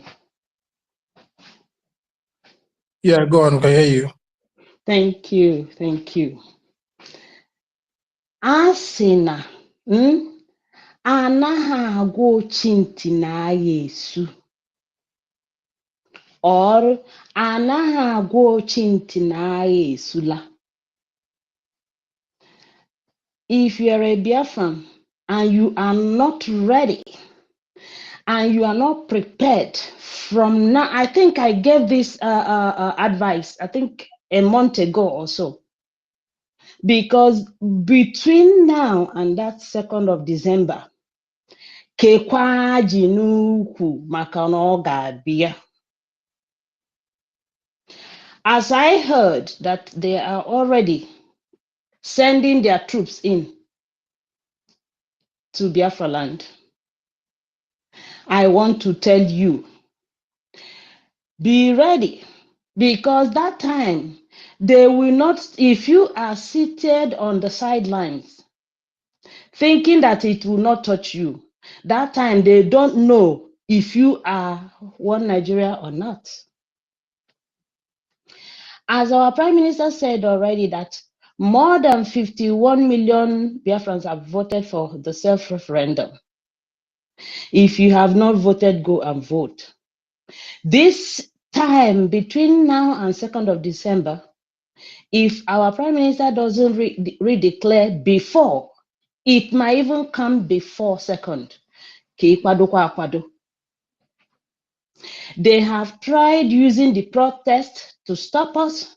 They have tried using the bringing us into their protest, which Biafrans didn't participate, to say that we are among, so that they use it as takia to come. They didn't see it. Now even the ones who are the politicians in the southeast, who doesn't even want to hear anything about sit at home, now wanted to own up that they were the ones who told told the southeasterners to sit at home. The same word they rejected, the same word they don't want to hear, the same word they don't want to hear our prime minister mention. They are now trying to own that they are the ones who told our people to sit at home so that they will not be killed for this protest. I repeat again, if you have bags, if you have all those walkie-talkie, rice bags and all that, fill it up with sand around your house. Sorry? All those sacks, Yeah. sack bag. Yes, sack bags, either rice or beans or walkie-talkie, all those things. Fill it with our natural soil and start planting green, ugu, anything that you know that you might need to help you when it starts. Because if it is coming, it is coming. The only thing I can tell you is that we do not know how long it will last, but come, it will come. But the only thing that will save us, that has been saving us for now, since our prime minister came in to handle the freedom of and liberation of Biafra, this thing that has been helping us is the sit at home. So when you are told to sit at home, please listen and listen good. Stay away in all the army checkpoints, the police checkpoints, everywhere you see them. Get away from there, go and stay in a safe place and wait until you hear the whistle or the horn from the prime minister, because come, it will come. This is the final straw. Everyone, if whether you donate, you don't donate, you support, you don't support, or whatever, when the enemy comes, it doesn't want to know whether you are a Biafran or not a Biafran, or you support Biafra or you don't support Biafra. So if you like, at least from this protest, it has shown you that you are not needed. For those who are staying on the sidelines, the remaining 30 million, I am telling you, or let me say 29 million, the remaining 29 million, because we have already 51 million. So if you are the rest 29 million, if you are still supporting that Nigeria will ever recognize you, the Southeast, to rule Nigeria, you are just wasting your time.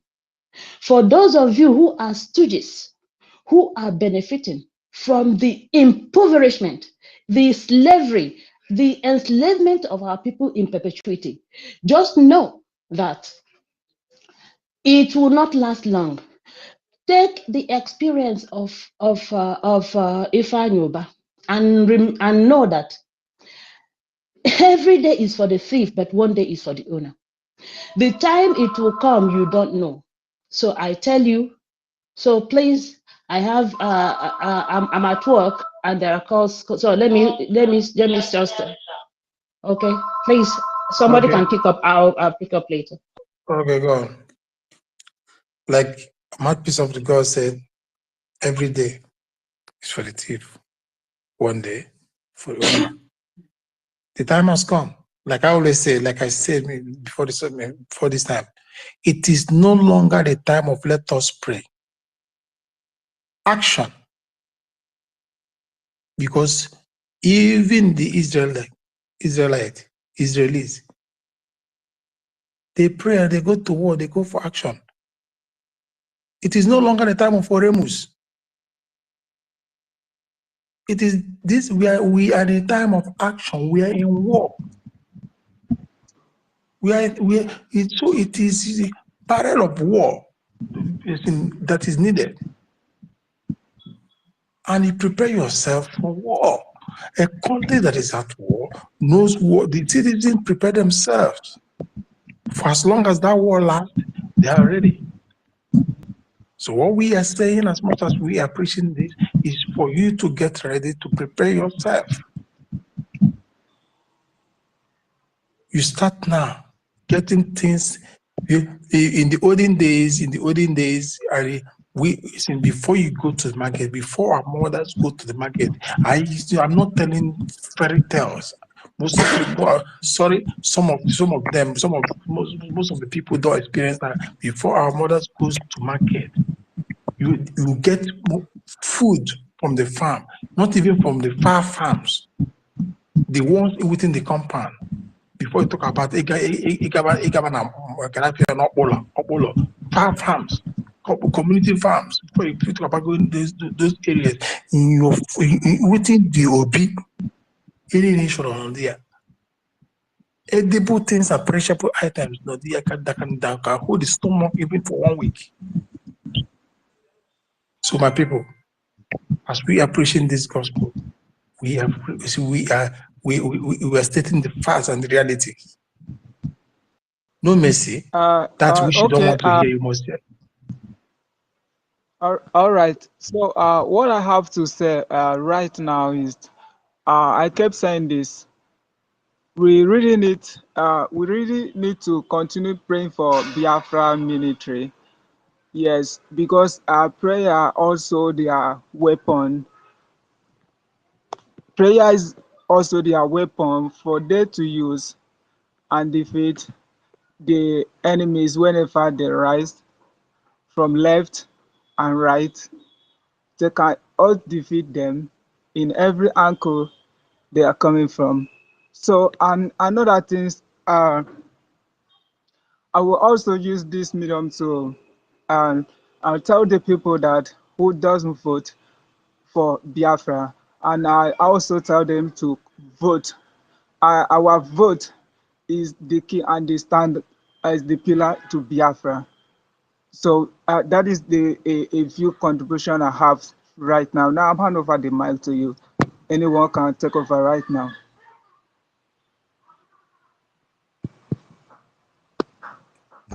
Without wasting much time, we just pick up the mic. It's okay.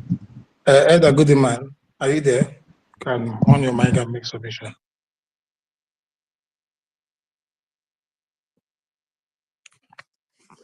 Elder Goodman, are you there? Okay. Okay, you're busy. If you're less busy, pick up the mic. But before that, my brother, there is what we call time. There is season for everything. Understand? There are seasons for everything. Time to pray, time to laugh, time to die, and time to go, and time to go for war. We pray, we go to war. We bless our tools. We carry our tools to defend ourselves. That is what we see. That is what is happening now. The time to preach the gospel, the time of placard and the Biafra time has gone. This is the time of reality. For God to help those who help themselves. So we cannot fold our hands and watch these people come and maim us. The people who listed their names, the organization who listed their names above, are not going to come except you do something. And Biafra is doing something to the Prime Minister, and these organizations are feeling it now. They are seeing it. Biafra, wherever you are, at home and abroad, we have one common enemy. And that one common enemy is the zoo. We must do everything to decimate this common enemy. Send them to the land of no return. We must cripple them. We must cut all their wings for them not to fly. The zoo, their war chest, their defense budget is all about Biafra. How to kill us all. They don't care about the Boko Haram. They don't care about the herdsmen. They don't care about those ones in the north because they what? Because what? They are theirs. They are the ones that created it. So when someone is mapping out 20 billions of dollars or more than 20 as billions of dollars every year to erase you, exterminate you from the earth, do you fold your hands and say, God, because I say, God have mercy and show peace on them. You go to war and you pray while you're in the war front. That is where God will come and help you. The fight we are fighting is not only for mankind alone. We are fighting for the face of God. So we will do everything. And we must be prepared. Executive, unmute yourself and give us your speech. Yes. Hello. Am I audible? Yeah, I can hear you, bro. Okay. Good evening from my side. You're welcome. Thank you very much. I respect you, what you said. I respect and I greet our leader, Martin Namdekano, and His Excellency Simon Ekpa. I also throw salute to the homeland media and also the bridge and our Minister of Defense himself, inspired man. So we salute to you. Actually, I'm in turn actually. I see that everything here is thinking, how are we going to get out? Someone committed. Someone is committed. Am I being heard? Please mute yourself, and your background is noisy. If you don't make a speech, mute yourself. Yes. Hello. Can you hear me? Yeah, go on. Okay. So there is nothing much there. This United Nations and the African Union, I don't know what good these people has done to Africa in terms of support and other things. I think these people normally comes during when there is a war or after war they appears. As of in terms of being negotiating or putting things in order before it happens, they are not there to be found. There is a word they say that prevention is better than to cure. Why can't them come out and do something before it is about to get hot? They will be there. Later they will now come out and say this, that, or act according to how they feel it is, which is not good. Whether they do it or whether they didn't do anything, it's not our business. It's not our business. We Biafrans, we are ready and we are prepared to go. The only thing there is that if me and my brothers here, as we are preparing ourselves for this 2nd December, we will put our heads together and make sure that we support the government and make sure that everything is in order. That the forces, our military, they are well equipped. That will be the greatest thing ever that will ever happen to us. We are trying as much as possible to make sure that this government must stand and nothing will stop it and nothing will prevent it. As long as they don't want to speak or do anything, they will hear the voice and the language of our prime minister. As he said, "Woto woto." We don't talk much. We don't speak louder. We don't speak louder. The UN themselves, the white man that brought that organization, there is nothing good they have brought to us. They are the one that brought religion to scatter everything about Africa. See how they are flourishing there. See how they are living good. Why can't them help the Africans as well? Someone that told us that suffer in this world and enjoy in heaven. These people that told us that we should suffer on earth and enjoy in heaven. There is paradise somewhere waiting for us. So we should remain here, scratching our head day by day, waiting for heaven to come upon us, waiting for us to die before we go and meet our own paradise. This is bullshit. Enough is enough. So if they don't want to do the right thing at the right time, no problem. I respect my people. I respect my government. I know what they can do. We don't talk much. We don't talk much at all. On the D-Day, ndị Igbo sị anyị ama mbe na bụ nke nwe oke. Anyị ga-ama mbe na bụ nke nwe oke. Ka ọ dị kịta na akwadogo m. Everybody is prepared, waiting for that D-Day. We don't speak loud. We don't speak loud. Rather, we wait till the D-Day came up.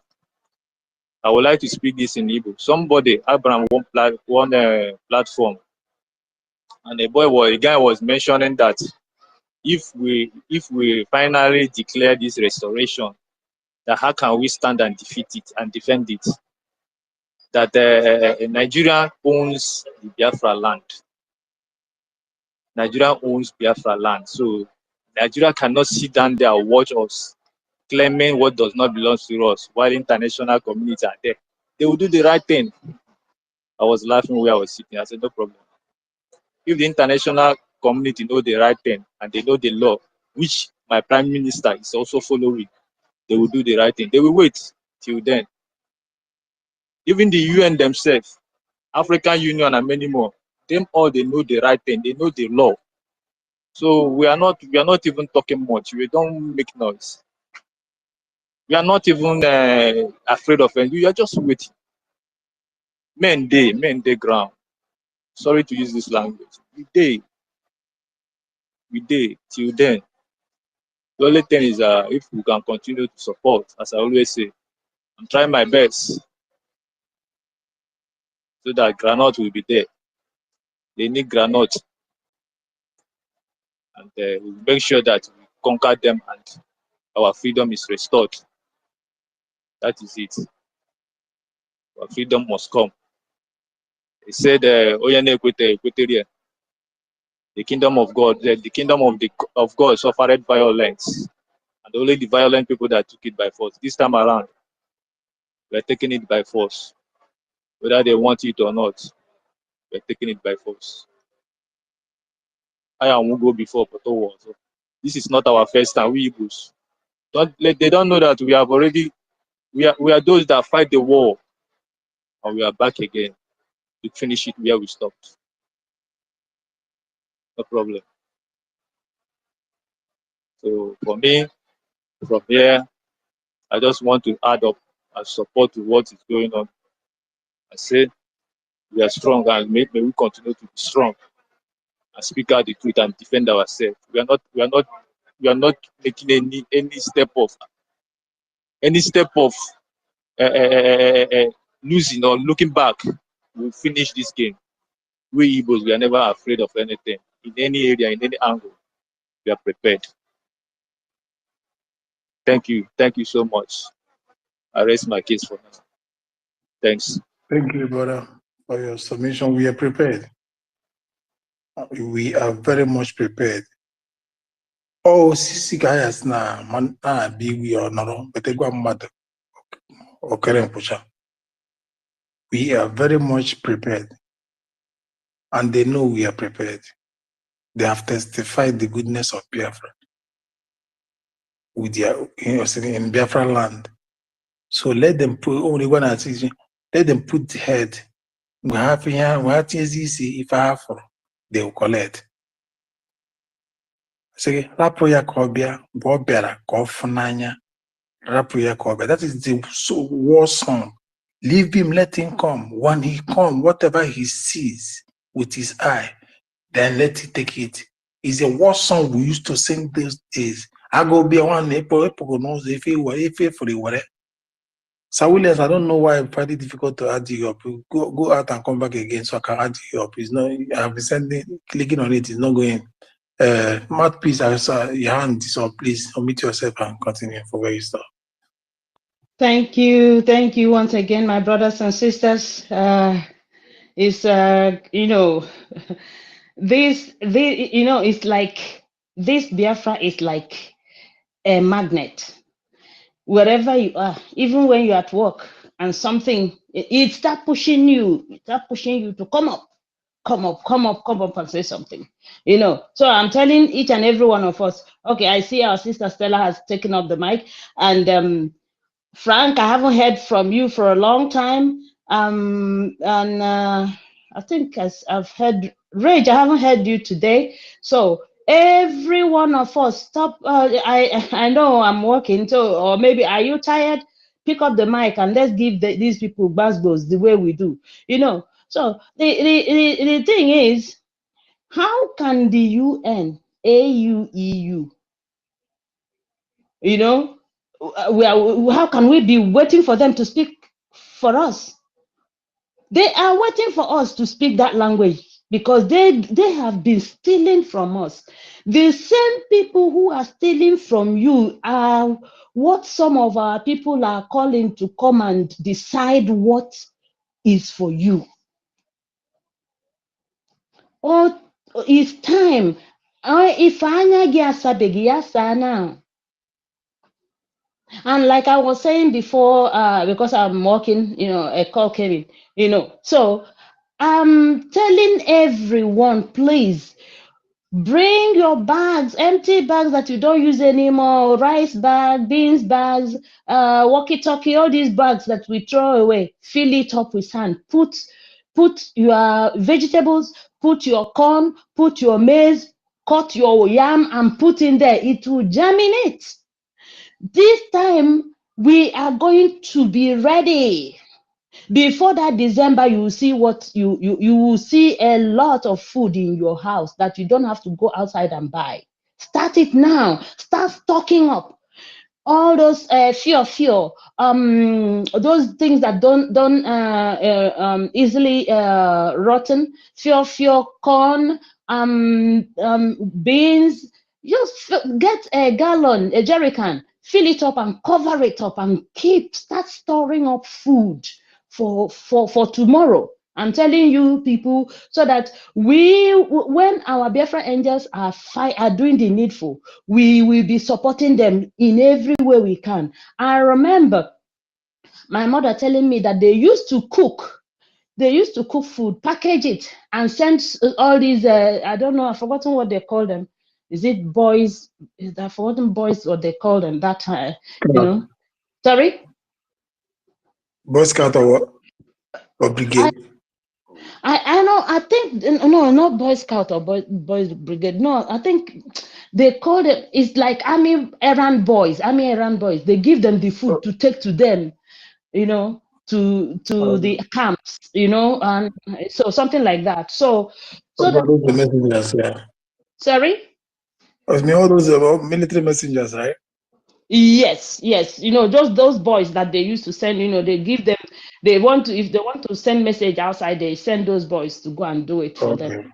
Yes. So my people, we have to get prepared, because if it is coming, it will definitely come, because they are getting ready. I've had some messages from home. So I am telling each and every one of us, be ready, because the second war between Nigeria and Biafra is coming. So we will defeat them. We will now talk. We will now say how many weeks or months it will last for them to leave us alone. Because if we don't speak in that language, the UN or the AU and EU that are milking us and taking our natural resources, so that they will keep on subjugating us and enslaving us. If we don't speak in that language that they will understand, they will not leave us alone. So it is high time we all support our Prime Minister, the Obatobie, you know, the Prime Minister of the United States of Biafra, USB, that we have to give him that, show him that. My sister Marquis, the name is Boys Company. Boys Company. Thank you so much, Rage. Thank you. That's what I mean. So for those company boys, so that when we have food, when they come around, we see their insignia. Master, whatever. Master. Yeah, thank you. Oh, mute yourself, please. No, stop on your mic and come in anytime you want to come in. So my brothers and sisters, let us keep doing what we're doing, because now I think people are tired. They are waiting for action. I think we've spoken enough. Now we want to see action, and that action that AU, EU, and African Union want to hear, they're gonna hear it. I yield. Thank you, my brothers and sisters, my wonderful, wonderful brothers and sisters. I yield. Thank you for having me. Thank you so much for coming. Stella, pick up the mic before they take them from you. Thank you. Can you hear my voice? Yeah, go on. Thank you. Good evening, everyone. I'm host. I salute you, David and Anna. Brian, I salute you. Elder Godeman, longest time. Mouthpiece of the gods, I salute you. Ada, I salute you. Egbe, Belu, Benu. Go Bello. Oh, Egbe, Belu, go Belu. I salute you. I salute everyone, the ministers in the house, Master YUC. I salute you. So good evening, everyone. And UNAU EU waiting for language of intervention. Free Mazen Nandekanu. You see, we are being set up, ladies and gentlemen. You will be surprised I'm saying this, but it's true. Last time, Ada, can you mute your mic? Ada? So, we have been set up, we Africans, I'm talking about Africans. Last time I saw some of the establishment discussing about Africa, said that Africa is useless, Africa, they don't contribute anything to the world economy and stuff like that. World economy, meanwhile, most of the mineral resources are being collected from Africa. Okay, you understand? So they are now planning to eliminate a lot of us because they said we also much that we are many. So since they are planning to eliminate most of us, now UN, what has been going on there? Keeping quiet, AU keeping quiet, EU keeping quiet. They're keeping quiet purposely, so that you guys can go out there and finish yourselves. Because when you are saying now Nigeria is about to that Nigeria and Biafra is who is a Nigerian after all? Listen, what do you call them? Arabs. Fulani are Arabs, and they have been ruling Nigeria. It's them that have been hitting our heads together. They will take Yoruba's head, hit it with Igbo's head, take Hausa head, hit it with Yoruba's head. You understand what I'm trying to say? So at the end of the day, we have been fighting ourselves. Why they Arabs, they've been enjoying, they carried the slavery that happened. It was them still, and Europe using them, or Portuguese, or using them. So the real problem we have are the Fulanis. So when we say that Biafrans very soon will fight Nigeria, who are the Nigerians? That is what we are we are supposed to now begin to find out. Because Hausas are not Nigerians. Yorubas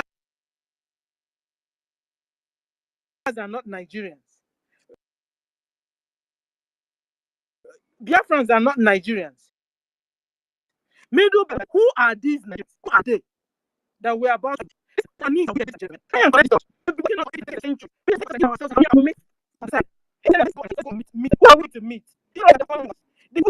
You are how who are Arabs have been dealing with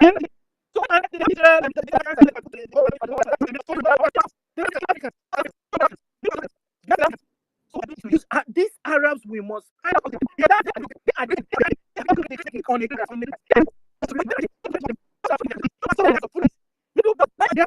and war Africans except them. And they have been the people causing the real trouble, working there, creating mayhem. And we've not been able to see them. How can we see them? These last days, we must answer this question. Who are Nigerians? Because Yorubas are not Nigerians. They are not. Hausas are not Nigerians. Middle Belt are not Nigerians. Biafrans are not Nigerians. When we want to fight, we must fight the Fulanese. The Fulanese and the people working with them, that's the people who are supposed to be fighting. And we must make sure if we can get to how do you say it? If we can have a deal, we have a deal, because the real deal is to finish that we finish ourselves. Do we get it now?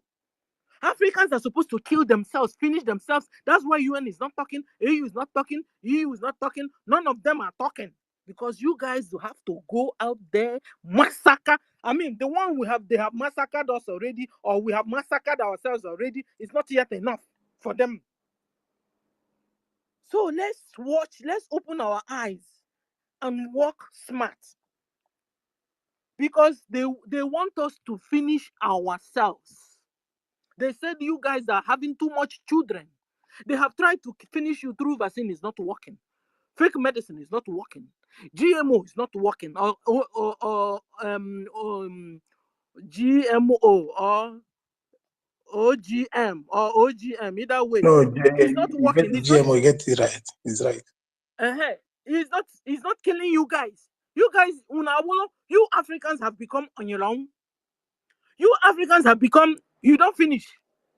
The population, your population is still high. The more they are killing you, the more you're increasing. What is wrong with you, Africans? Now they are setting you guys up to go and massacre yourselves. That is the next target. There is no Nigeria anywhere.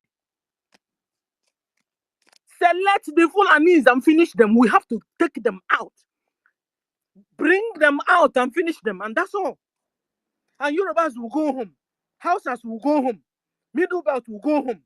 Biafrans are on their way home. Shikina. Because Hausas, they need the help. Hausas have been subjugated and annihilated. Give me another word. By these Fulani Mujahid Arabs. These guys are slow poison. Slow poison. They are green snake on a green or in a green grass. Fulani Mujahid Arab. They are Arabs. They are not Africans. Do we get it now? So when you are warming up, be careful on whom you're warming up against. You're warming up against your brother, your fellow African. And then you are not about to dance to the tune of the establishment that said you guys are nothing, that are supposed to reduce you to very, very minimal, that you don't contribute nothing to the world. That's what they're saying. Do we get it now? So when we are working, let's work smarter. So we are going to select Fulanis where they are. Check it out with their DNA. Engage the DNA addition. No, the how. What the go a pick, hand pick. Musa no amale bosi. Oh no, don't mix blood. Last time we heard that he was giving his people ammunition to fight the bandits or the Boko Haram or the Fulani men in their own area. Suddenly he changed entirely. He now walked all out against Biafrans and against Africans. We have to find out who is this Musa. Is he a Fulani Mujahid Arab? Or is he mixed breed of Fulani? Or is he 100% African? We select them, deal with them, that's all. And leave ourselves alone. Because we are about to kill ourselves, thereby doing what they want us to do by ourselves for ourselves. Can you imagine eliminating our own selves? After we've been suffering for years and centuries because of mankind, because the whole mineral resource is under our own ground. They have made us poor, they have made us useless, they have made us everything. Yes, they turn around and say we are useless. Meanwhile, it's them that made us useless. It's them that made us like we are not contributing. Meanwhile, most of the mineral resources are being collected from our ground. So that's what I want us to look into very well. And the ministers are here, everybody is here. Those ones are watching even what do you call it, without being here, but they are listening the other way around. Do you understand what I mean? Please, let's look into it. If we must come to the table, let's come to table and discuss it. Because what they plan against us must not happen. Last time, from our own side, over 6 million died. Who knows how many died in Hausa land? Who knows how many died in the Yoruba land? Who knows how many died in Middle Belt? We are busy killing ourselves. Yes, I'm being smarter than all of them. The so-called establishment. That's why they will give you vaccine. Meanwhile, medical doctor, they are not. Nothing. Because they have money. They don't believe they can rule you, tell you what to drink and what not to drink. So let me stop here because I'm very, very annoyed. So they are setting us up. They are setting Africans up. And we must not fall into it. Thank you. Stop here. Thank you. You don't need to be asking how many that died in Yoruba land or this thing. You ask how many that died in Aba, Ghana. Because in Aba, Ghana, there was a battalion that was headed by But what I'm trying to say that we are all Africans. No, I know what you're talking. I know what you're talking about. We swallowed them in we didn't Aba, hear Ghana. any of the Fulanis that died. But we didn't hear. But it's them that is causing this whole trouble. They are being used against us. Sister Stella, at this point, we will show no pity or any sign of pity on our side because it said that he that fetches a firewood with ants or whatever, understand, invites them again for feast. So they are the ones that pave room for these people. Understand? They came and they killed them, and whenever even in their little number, they use them to oppress us. Now that which they have paid, they must get it. Let it swallow them there. I don't have pity for these people. If our SARS should remain 0.1, let it be as a result of what they did against the children of God, so that particular number that will remain will tell the other ones, this is as consequence of as a result of what we did to these people Biafra before. So whenever you see these Biafras now, please Zerafa, understand? Some people must pay for the sins of their forefathers, and they are paying for it now. So I show no pity. If that tribe should be wiped out after it was done in the Bible, let it be done in this our time. Let them go, because they still have that bad blood in them. These people have used the Fulani. They have used them, and they were happy telling us. Who they are Hausa Fulani. Now the Hausa Fulani has risen up. They have grown wings. Hausa Fulani has grown wings now to tell you they are no longer Hausa Fulani. They are Fulanis. The Hausa Fulani now are telling you that there is no longer 3 tribes. There is no longer 3 tribes in the zoo. That what we have is 4 tribes: Fulani tribe, Hausa tribe, Yoruba tribe, Igbo tribe. You see? Because now the child that is in the welcome into your household to come as a maid or whatever came in now and pursue madam. Now is not the madam of the house. Understand? You call it just like those people, a second wife will go and bring another person, understand, to come and let them help, let she help her and pursue the first wife. When you suppress that first wife, that child you brought to help you will suppress you because you want that position where you are. Let the Fulanis go with the house. Let them buy themselves there. Biafrans at this point, nothing like Messi. The word Messi does not have any place in our lexicon. Any place in our lexicon. Rage, please take off the mic before they take it from you. Thank you, Sister Stella, for your submission.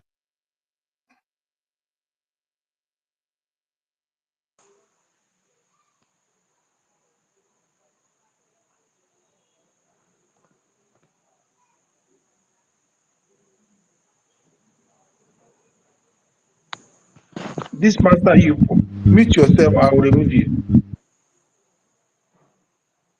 Mute yourself. This master, you will mute yourself, or I will remove you. You're disturbing us.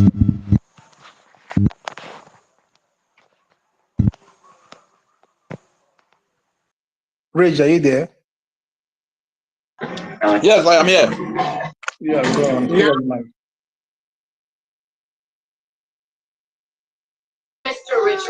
Greetings, Biafra. Sorry, I did eat. The Lord is saying, let this be fire down. Thank all of you. I thank all of you for the great work you are doing. And a special greetings to my Prime Minister, the People's Prime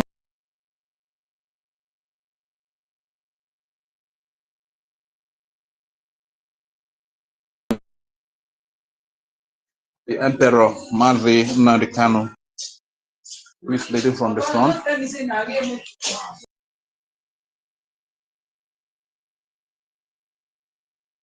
Thank you. I want to say very big thank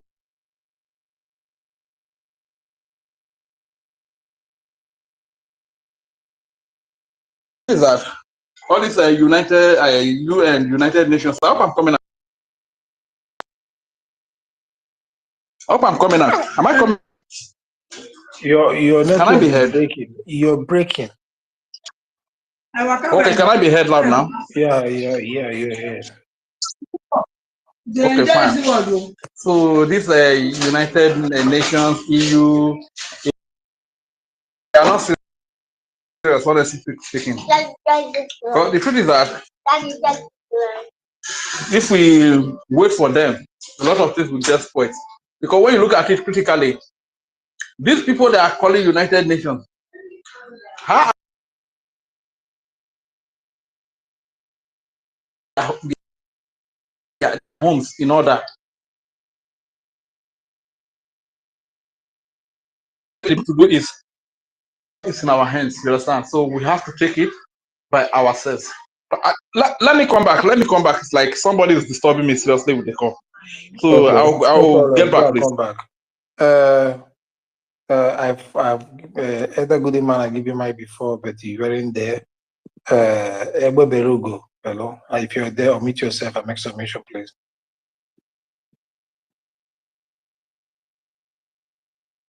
Egbe Berugo, hello. Are you there?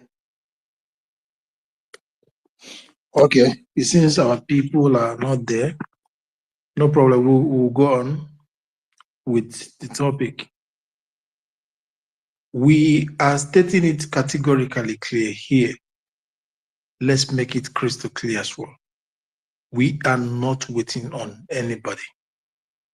When we are not depending on anybody, we are not relying on anybody for our freedom, for Biafra freedom.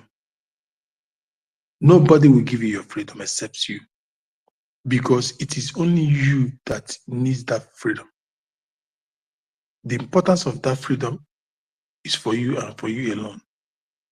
You remain the person that make use of your freedom. And that freedom is the essence of your life. You need freedom so that you can fly.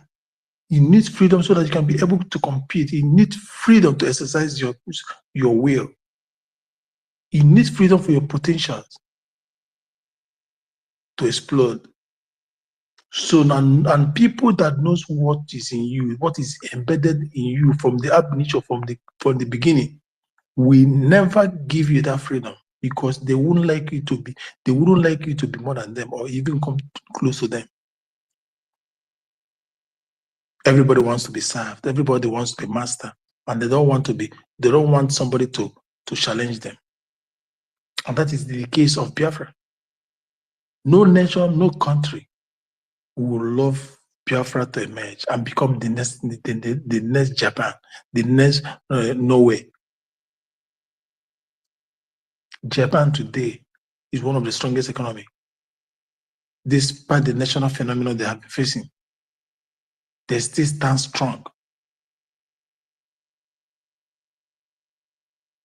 Their country is good for them. They are rich, they have everything they want, they have. Nowhere they are little in number, the population is less. They have their oil. Norwegians are rich.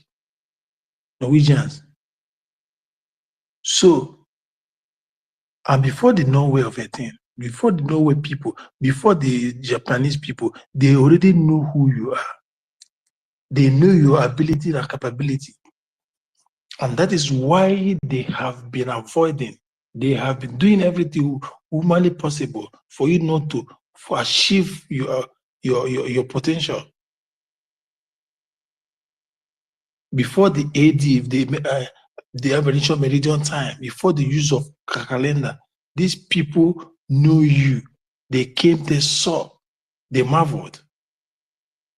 The Lisbon you saw today, the Portuguese, the Lisbon you saw today, you were far developed than Lisbon. When they came, they marveled.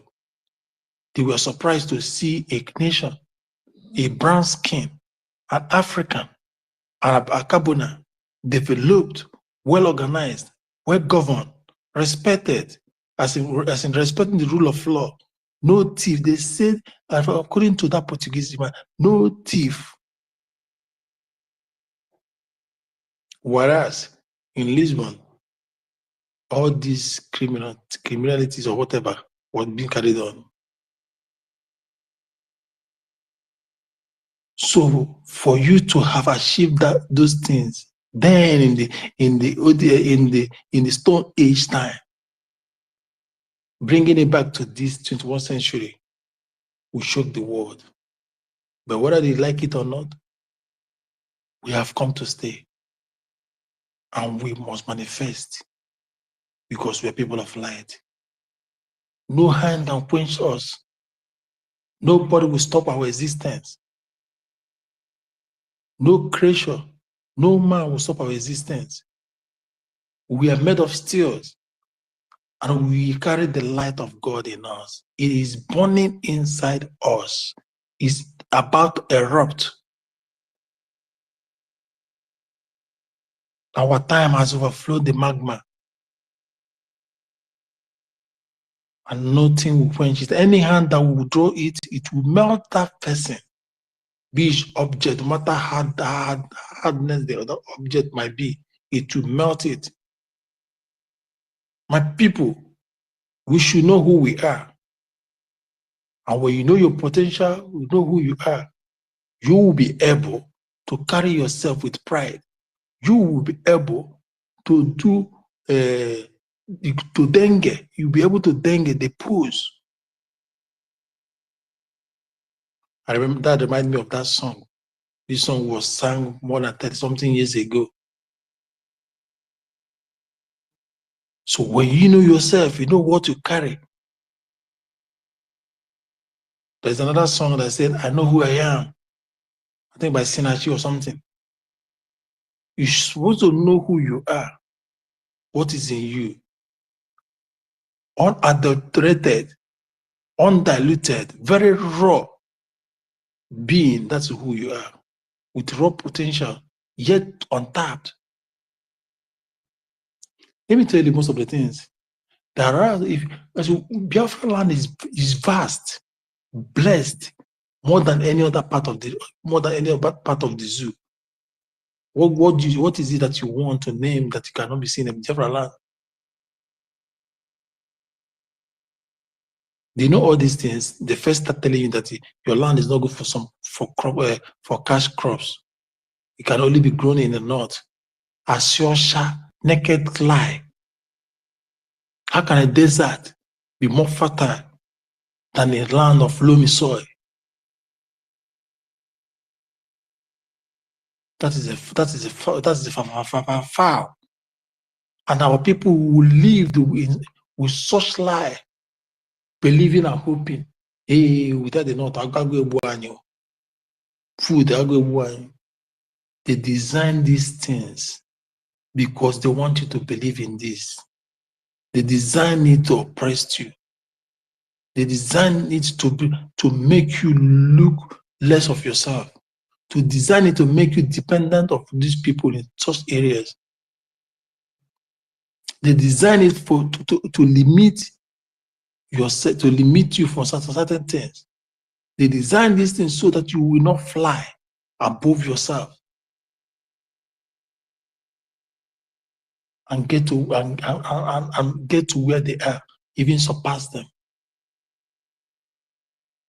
There is nothing that will not grow in Biafra land. We don't need artificial or manure or fertilizer of a thing.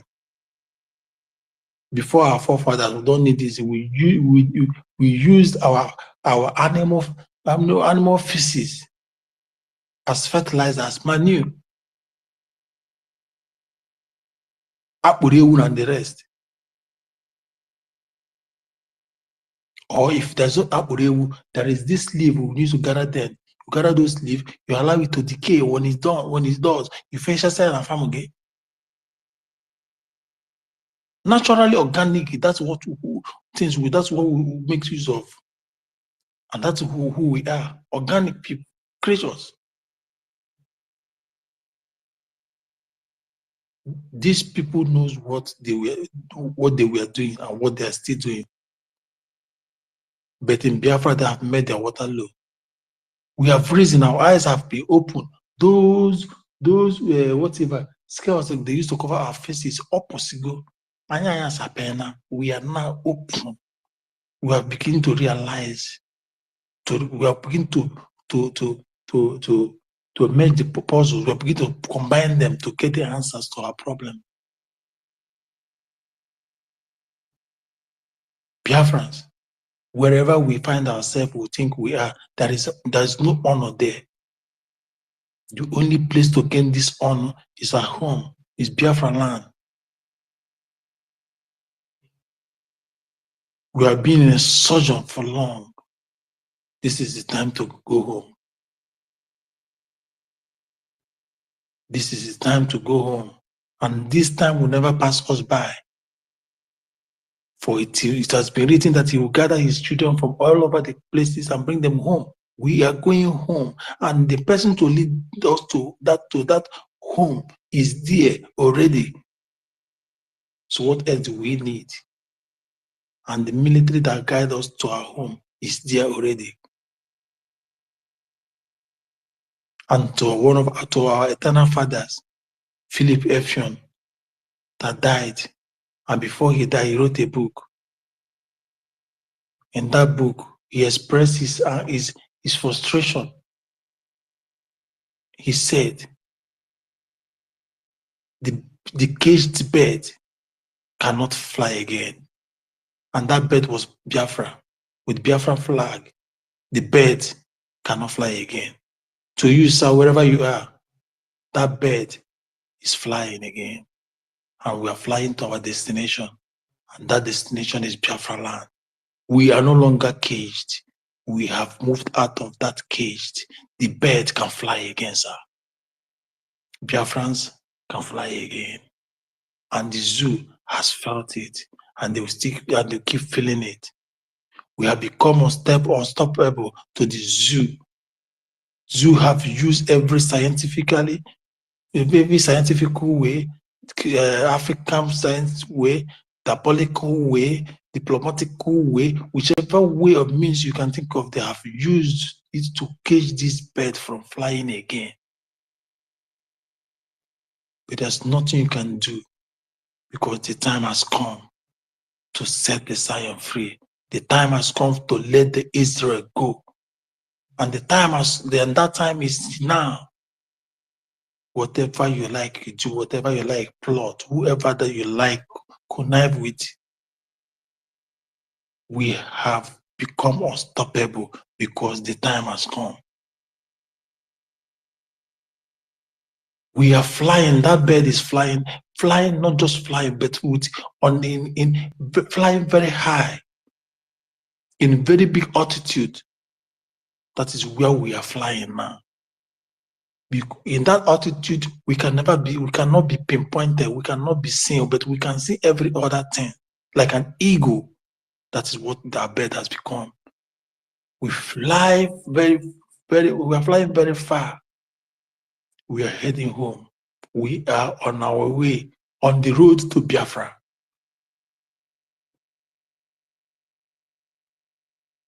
Nobody can stand on our way when the time comes. When it is a time of execution, and that execution time is now. When it is time for manifestation, and that manifestation is now.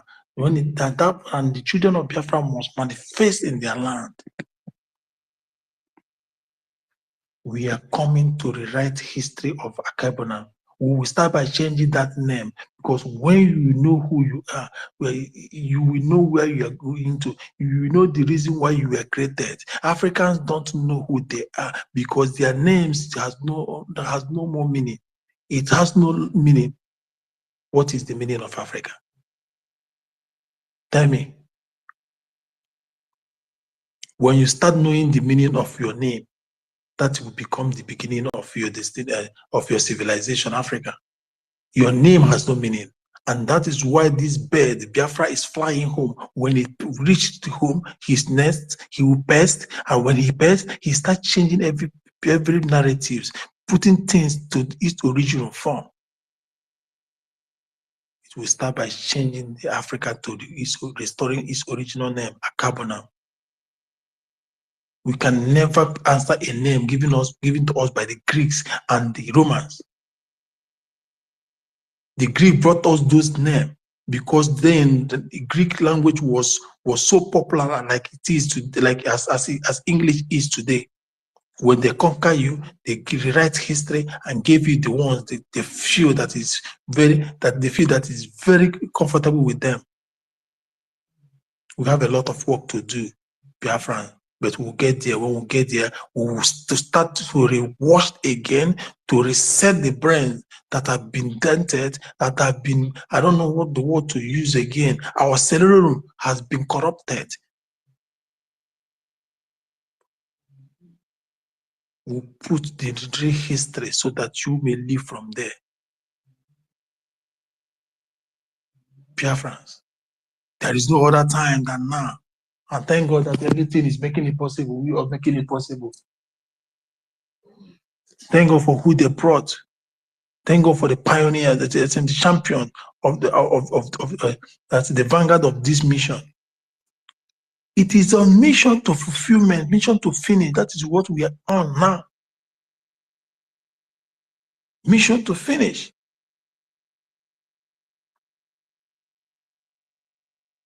And that is the last mission. And on this mission, there will be no retreat and no surrender. Thank you, Eda Goodman. It seems you're ready now. Pick up the mic before I continue from where I stop.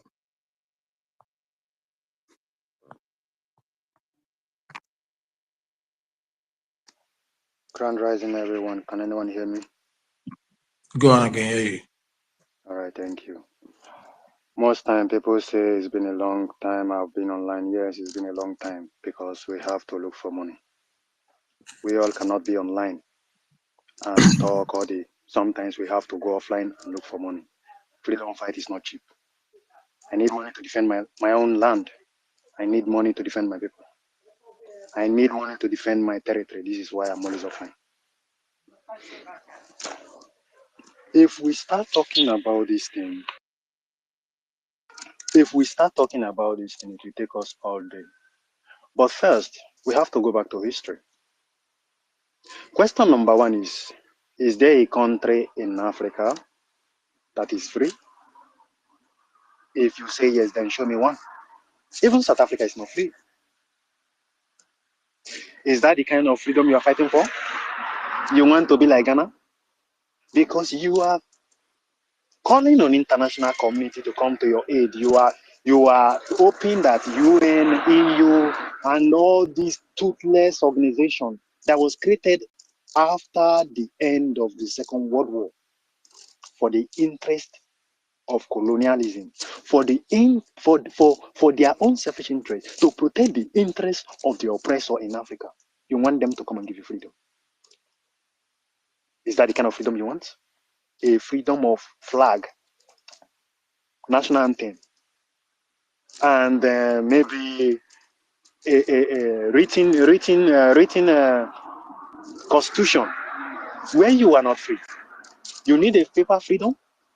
Because whenever I come online, I keep on hitting this particular thing. I have been hitting this thing for more than 6 months. Sometimes I go offline, sometimes I come back.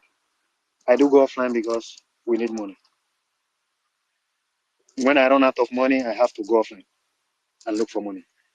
When I'm a bit buoyant again that yes, I have money to keep on pushing the freedom, I'll be back online.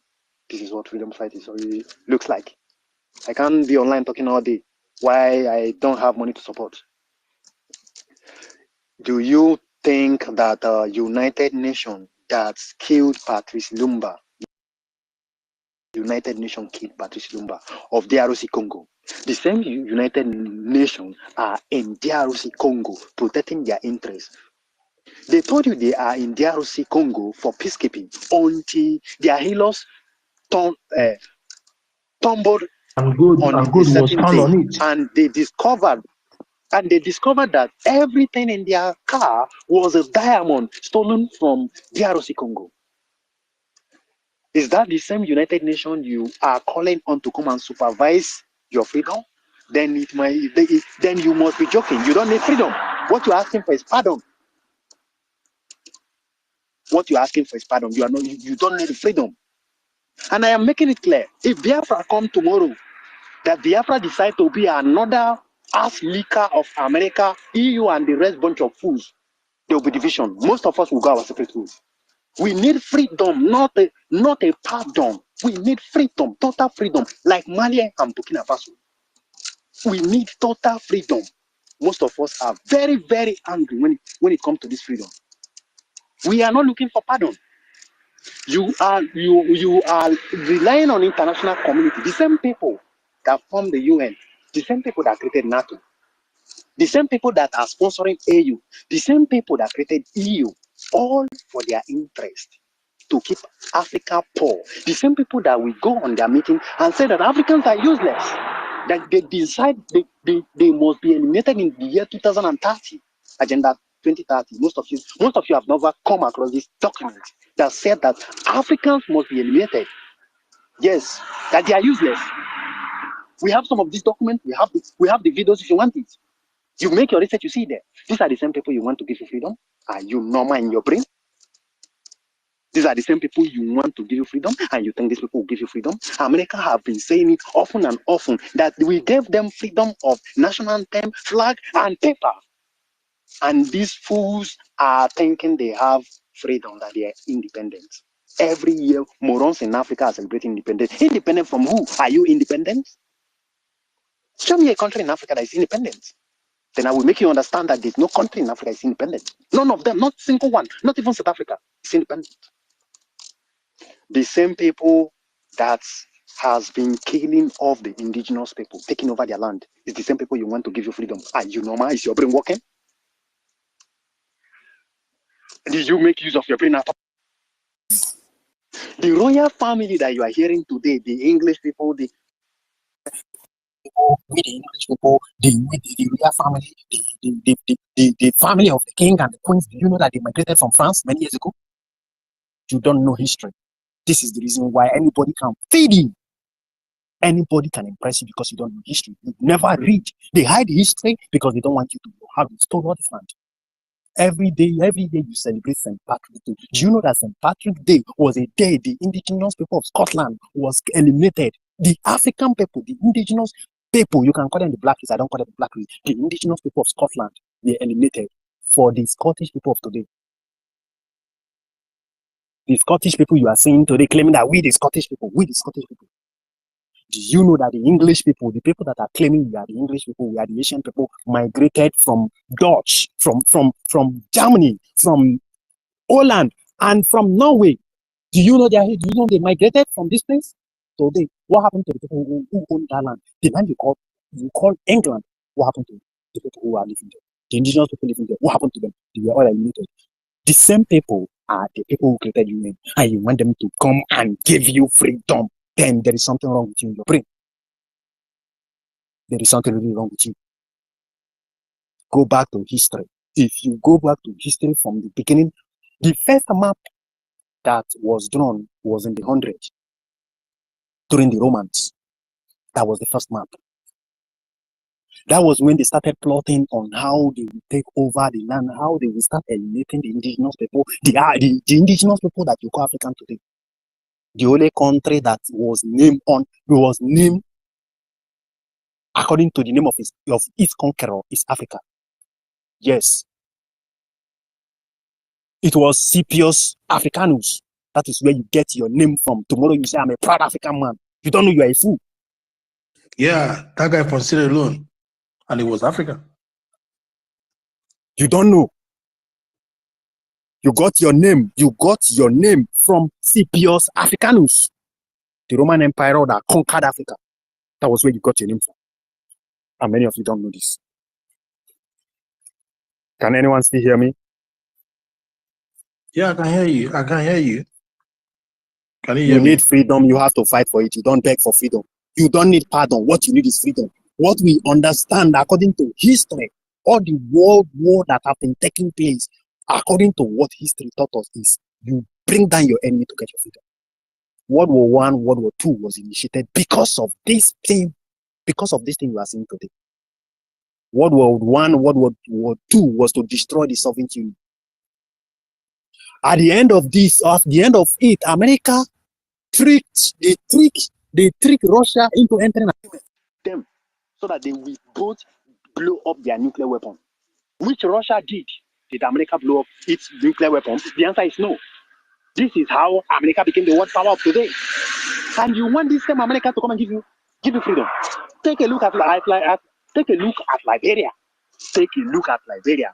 Liberia was an ex-colony of America. See, tomorrow Liberians, they are slaves to America. Is that the kind of freedom you want? And you want America to give you freedom? Which country America colonized that is doing well? Today there is crisis in Venezuela. Who is causing this crisis in Venezuela? Because America needs the oil of Venezuela. There is crisis in Ukraine. Why is there crisis in Ukraine? Because America needs the soil of Ukraine. Their only source of survival, which is that grain. They need it. They need that grain field. America needs it. That is where you begin to hear of you begin to hear of JP Morgans and the rest. And tomorrow you want this same America to give you freedom. You want them to come and supervise your freedom. You don't need freedom. You don't fucking need freedom. You need pardon. If you need freedom, you bring down your enemy. Take your freedom by force. Every country that you hear today that are bragging that they are independent, they took their freedom by force. Why did France have to collide with America against Russia? Now take a look at the world. How many of the countries in the world are the ones making decisions all over the world? You talk about UK. You talk about France. It has always been UK, America, France, and Germany. Is there any other country that has been free since all this war? Is there any other country that is free apart from these four countries that I just mentioned for you? Every other country got pardon. Where you have Holland. Holland is answerable to America. Belgium is answerable to America. Even if at least they are somehow free, but they are answerable to America. So they are still under American control. And you say you need the freedom. If you need a freedom, you must understand that nobody begged its way to freedom. You must understand that we don't beg for freedom, we fight for it. I'm just trying to paint a picture of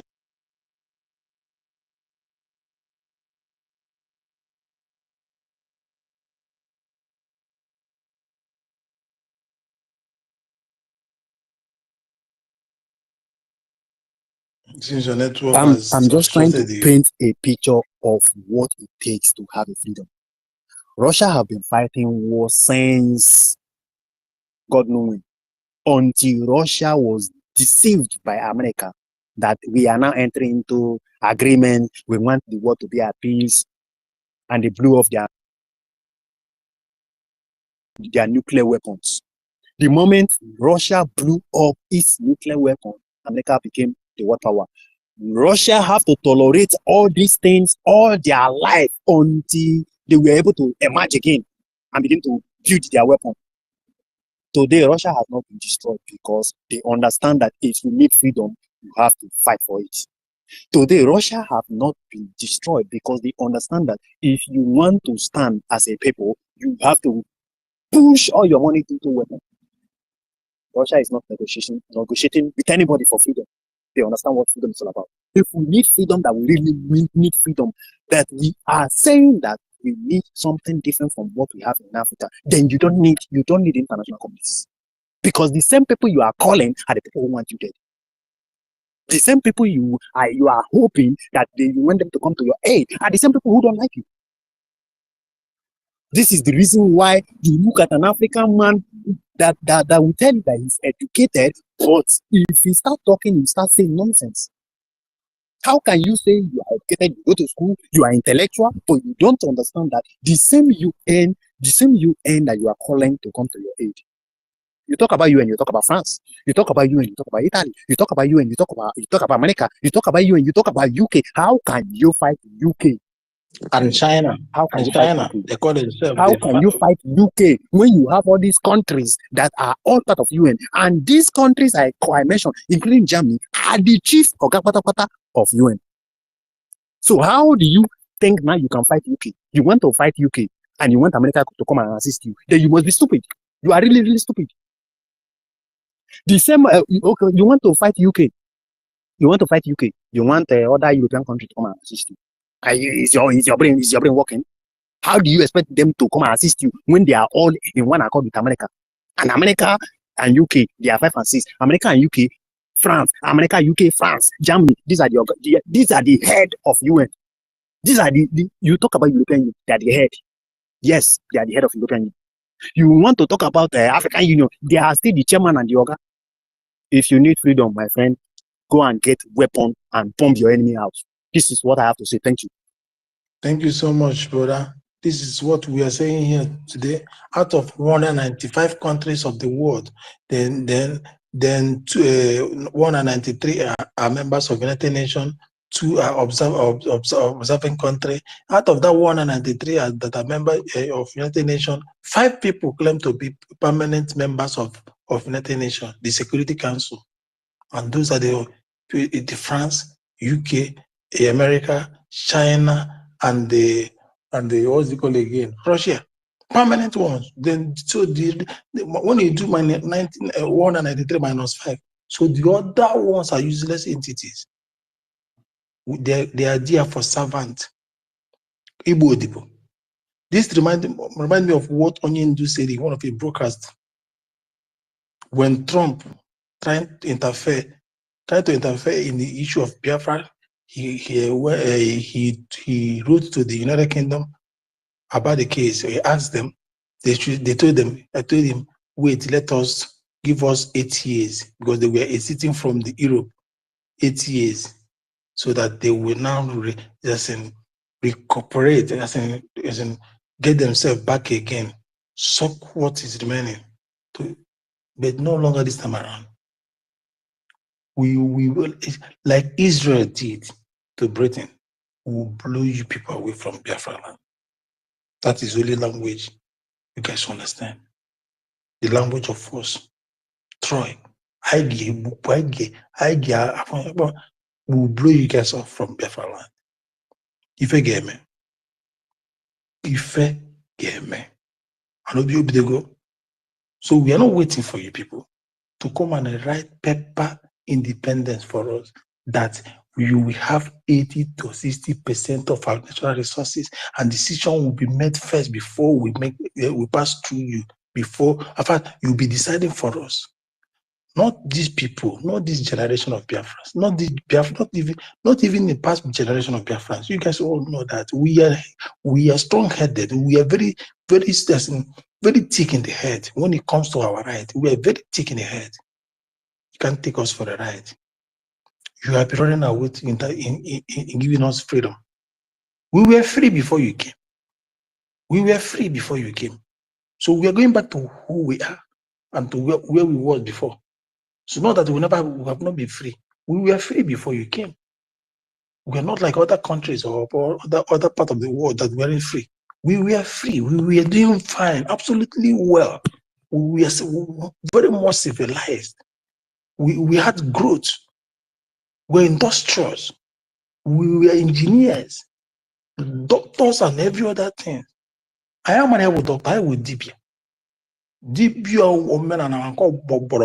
We answer to our language. If you carry what we don't know and give to us, we are going back to our civilization and freedom because our civilization was better and still best. You took our democracy away from us. And when today America, go and Google it. America does not practice full democracy. America is not a full democratic country. Go and find it out. And what America practices is what they call flawed regime, flawed democracy. It is not a full democracy. We are heading home to start a life where it was taken away from us. Where they took that life away from us. We are going to start that life again, to rebuild and bring that and set a template. See, these people have taken us as a specimen. They took us as a specimen, went to the lab and created something that is not in us, something that is not suitable for us, something that is very harmful for us. It took a life to the lab. We become a specimen, we become an experiment. Everything that you want to invent, you bring it to Africa to come and experiment. If Gununa laboratory, human laboratory, we are putting an end to that. Anyone you bring, you test it on yourself. If it is good for your body, then use it by yourself. We invent our things and do our things by our own way. You cannot be robbing Peter to people. You cannot be taking from us to service yourself. Yet you look down on us.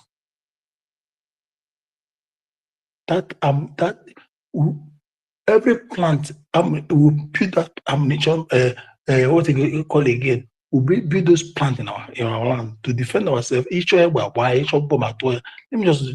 people have come on board. So I don't know who to call now. Mid, do you have anything to say? Before I give to Frank and Eda Goodman. Mid, Minister, are you there? Okay. Frank, pick up the mic. Have something to say. All right.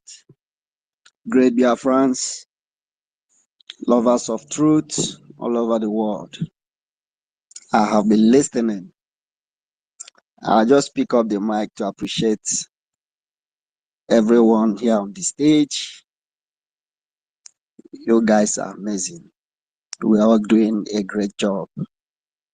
In fact, everyone living today, we are all living for a purpose.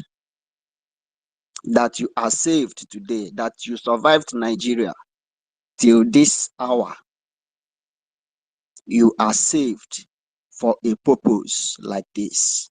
You are saved to do what we are doing today. I want to appreciate each and every one of us once again. Those that have been here since morning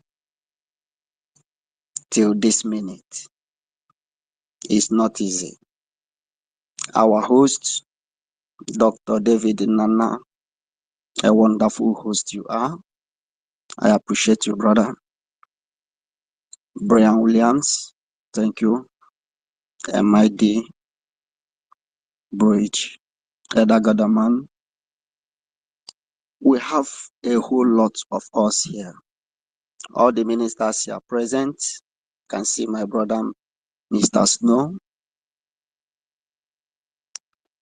We are so many here, please. If I did not mention your name, just know it that you are loved and you are respected for standing so strong for humanity, for speaking for those who cannot speak for themselves.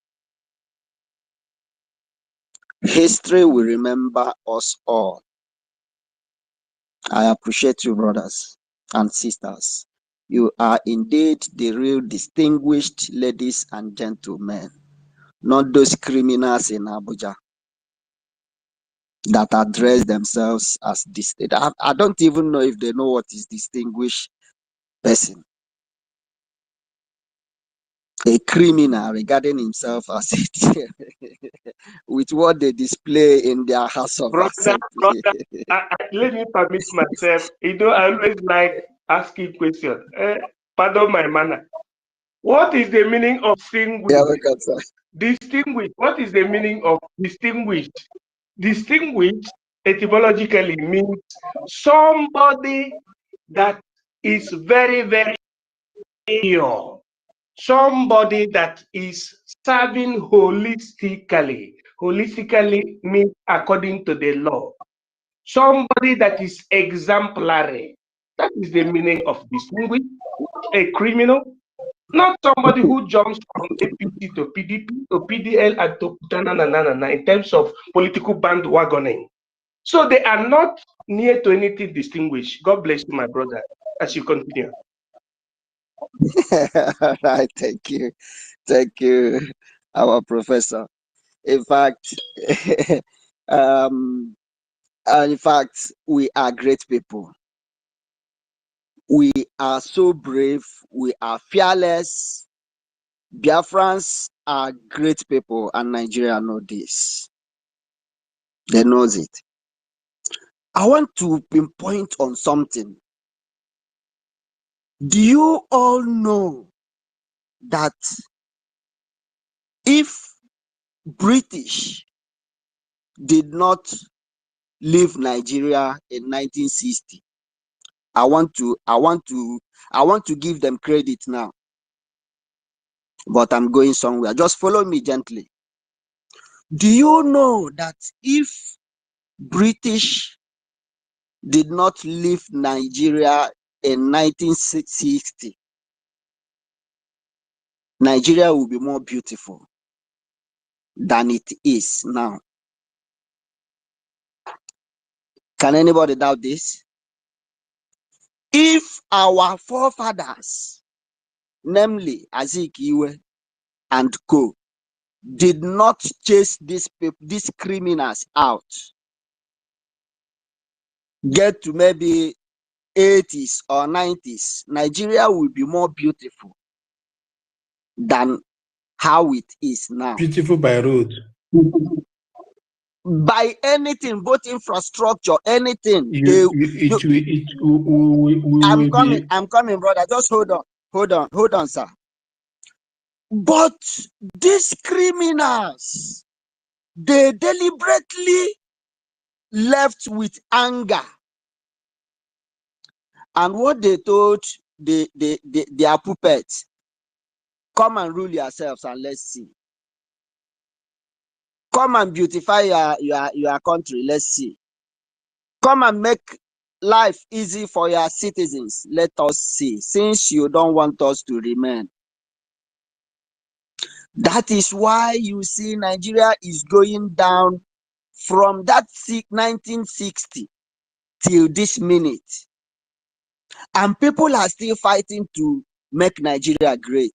Nigeria will be better. You see all these people protesting, dancing, playing Nigeria jaga jaga, as if to say na today Nigeria jaga jaga. Is it today? That song by Abdul Kadir Idris. The other one say, food know the African China. For how long? How many years now? This music, all this music is about 20 something to 30 years now. And people before them still sang great song about how Nigeria is going down on daily basis. Every day is always, let us give him chance. He will be better than the previous administration, I mean. Do you understand? And this is the work of all these entities we mentioned here. United Nations, African Union, European Union, name them. These are all criminal and they are the problem of the world today. And this is why we will never allow any of these terrorist entities to have any hand, to have any link to this great nation we are fighting for.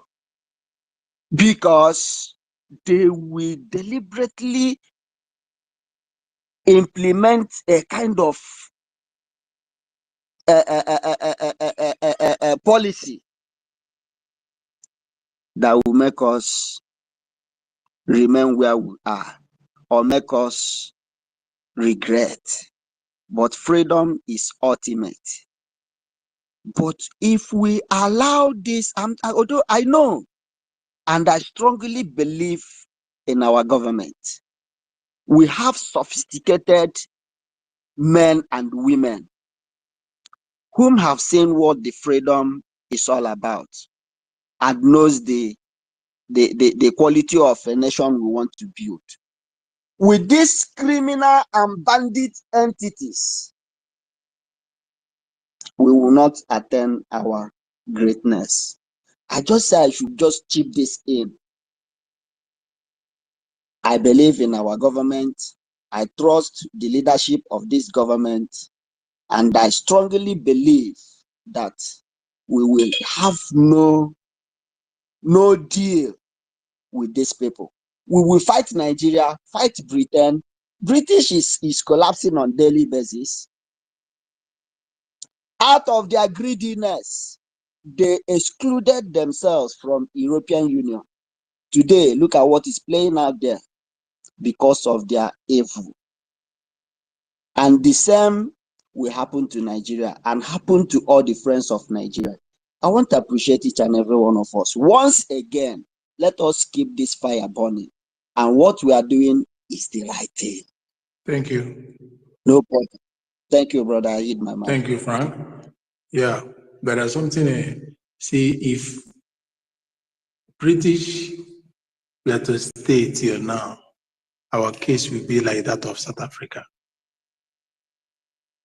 That is the pure truth. Our case will be like South Africa. Let me tell you something. South Africa are in bondage. They need to get their independence back. So not good thing would have happened if British, that's what I told you, that's what I said before, by road. The highest they will do is road and light because they need it to ride. But when it comes to government, democracy, it is zero. It will be zero to the minimum, to the PRS, 0.0000 ad infinito. The problem is that when they chased the British away, they began to play ethnical politics, tribal politics. They refuse. They scatter the regional government that was fast growing, but that is not what we need now. Because we had this before, and the Britain came. Remember, before the Britain came, the Portuguese saw this thing. They were there. Portuguese fought and left. Britain came in 1802, and Britain could not break through.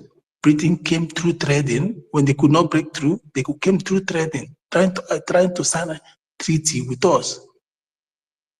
British is the most corn as in their corn is the worst. They will never make you grow to benefit your life. They will give you what they will call physical growth, but they are useless. South Africa today, parliament, they are dying. The whole economy of South Africa is in white people's hand.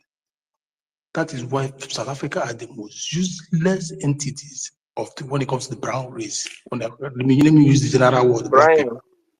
Brian. Who is okay? Yeah. Brian.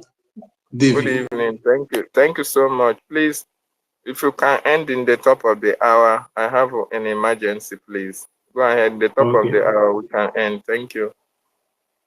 Okay, so let me just rush and give some people mic. I can actually make a submission, please. You have not gone before. Greetings, greetings, dear friends. Actually, I've been listening for a very long time. I greet everyone. Thank you, the hosts. Since last night, I have not slept. I fell asleep, but I was listening while sleeping. I enjoyed this space so much. Thank you for holding the space till this hour. Thank you, everyone that has spoken. Thank you, Brian. Thank you, Mas David. In fact, all protocol duly humbly observed. I enjoyed the space so much. I was sleeping and listening. It really, really awesome.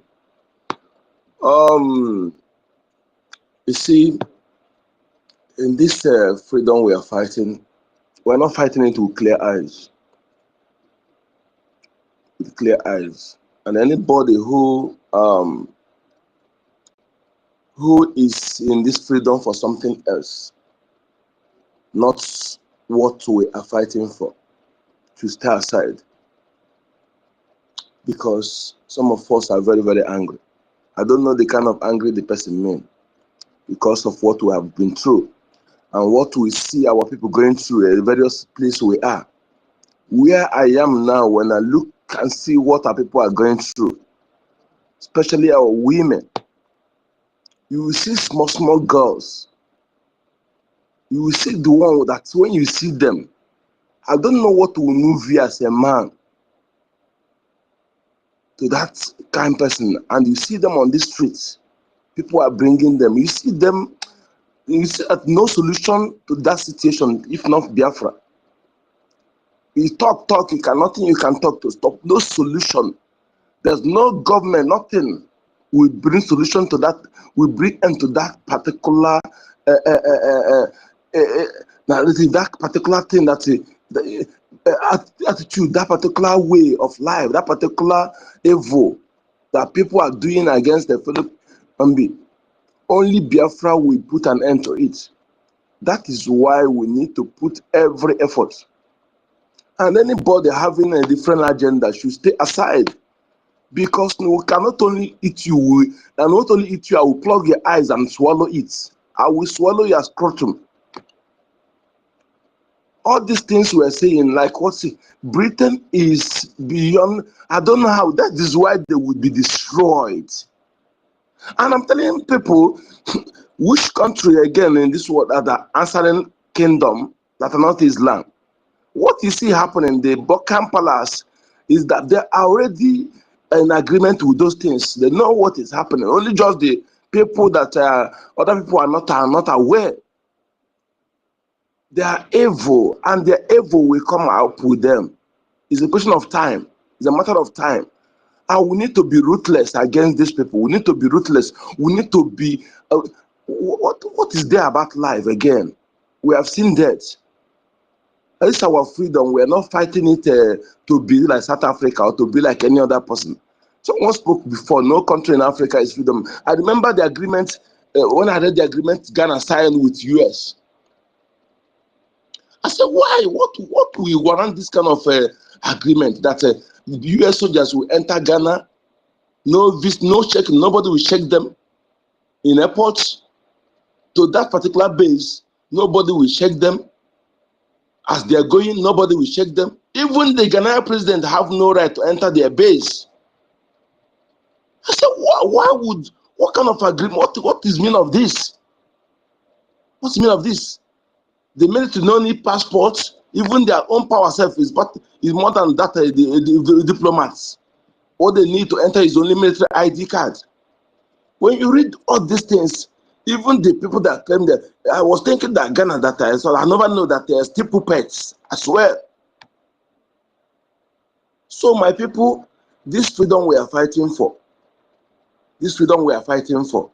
many of us, we are not fighting it with clear eyes. We are not fighting it to be relevant. Some of us, we don't know how to speak. That we're here today because we force, is imperative we'll be here, is imperative we do this. Is a task rested on our shoulder. If you are not ready, stay clear, stay aside. It takes few to save many. Let George Obiozo. So if you know you are not ready, stay aside. Let that few fight. Fight it sincerely and get it sincerely. We don't want anybody that will draw us back.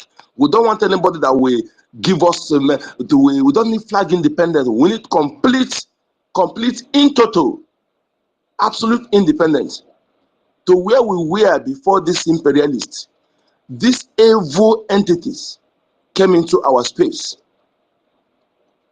That is where we are going. I thank you everyone who has spoken so far. Thank you for what you're doing. Those who are sincere in this what we're doing. Remain consistency personified, as our leader told us, and our Prime Minister, government led by His Excellency Wasaman Njoko, actually leading us there. And I am very, very, very super optimistic that we are going there, and they will be there in no distant time. Thank you so much. My name is Rekachuku, AKN code number.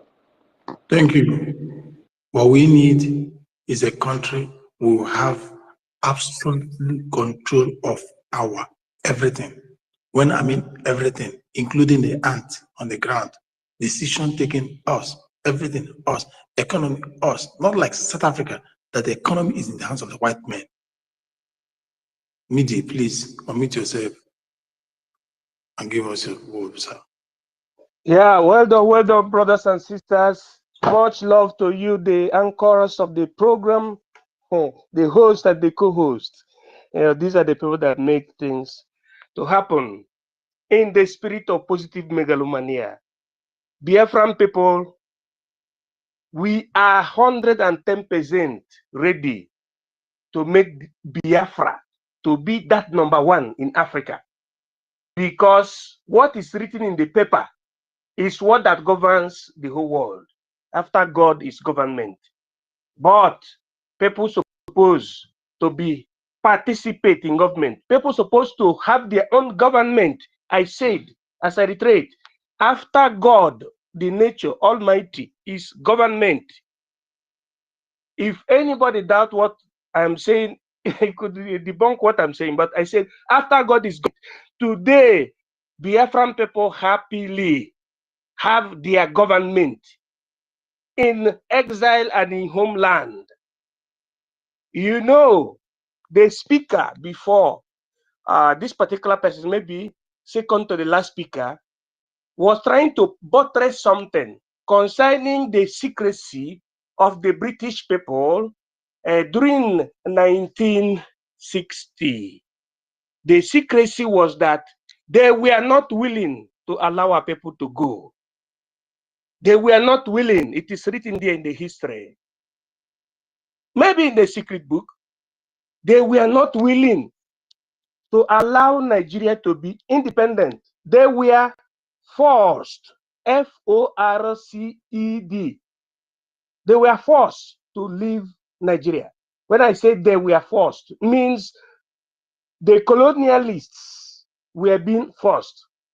Like the French people, just like the British people, we are being forced, and etc., to leave colonized entities or colonized empires. Who forced them is another question, sociologically speaking. Who forced them?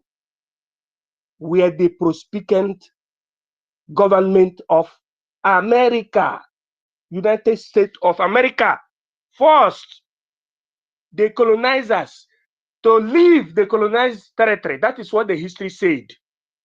Second to what happened between 1942 to 1945. They say they must, MUST, leave the colonial territory, because before, who was in charge was what you call the League of the Nation, what you call Commonwealth of Nation in Africa. League of the Nation was in charge. What they used, economically speaking, was gold standard, not the American standard, not the dollar standard. But from 1945, America forced these people to leave whatever occupation they were doing in terms of bureaucracy. But to support what that brother was saying, these people did not leave us wholeheartedly. They removed the secret of governance.